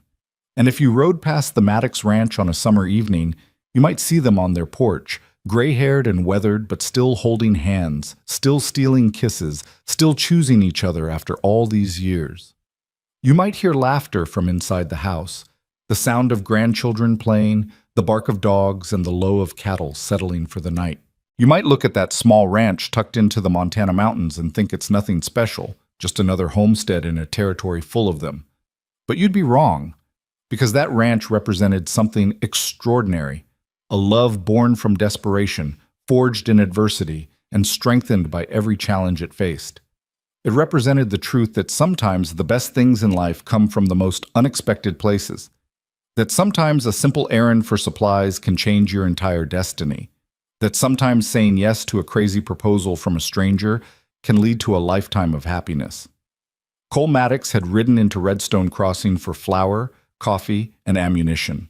He'd left with a bride who changed his life, saved his soul, and gave him a future worth fighting for. And that, as he'd tell anyone who asked, was the best trade he'd ever made.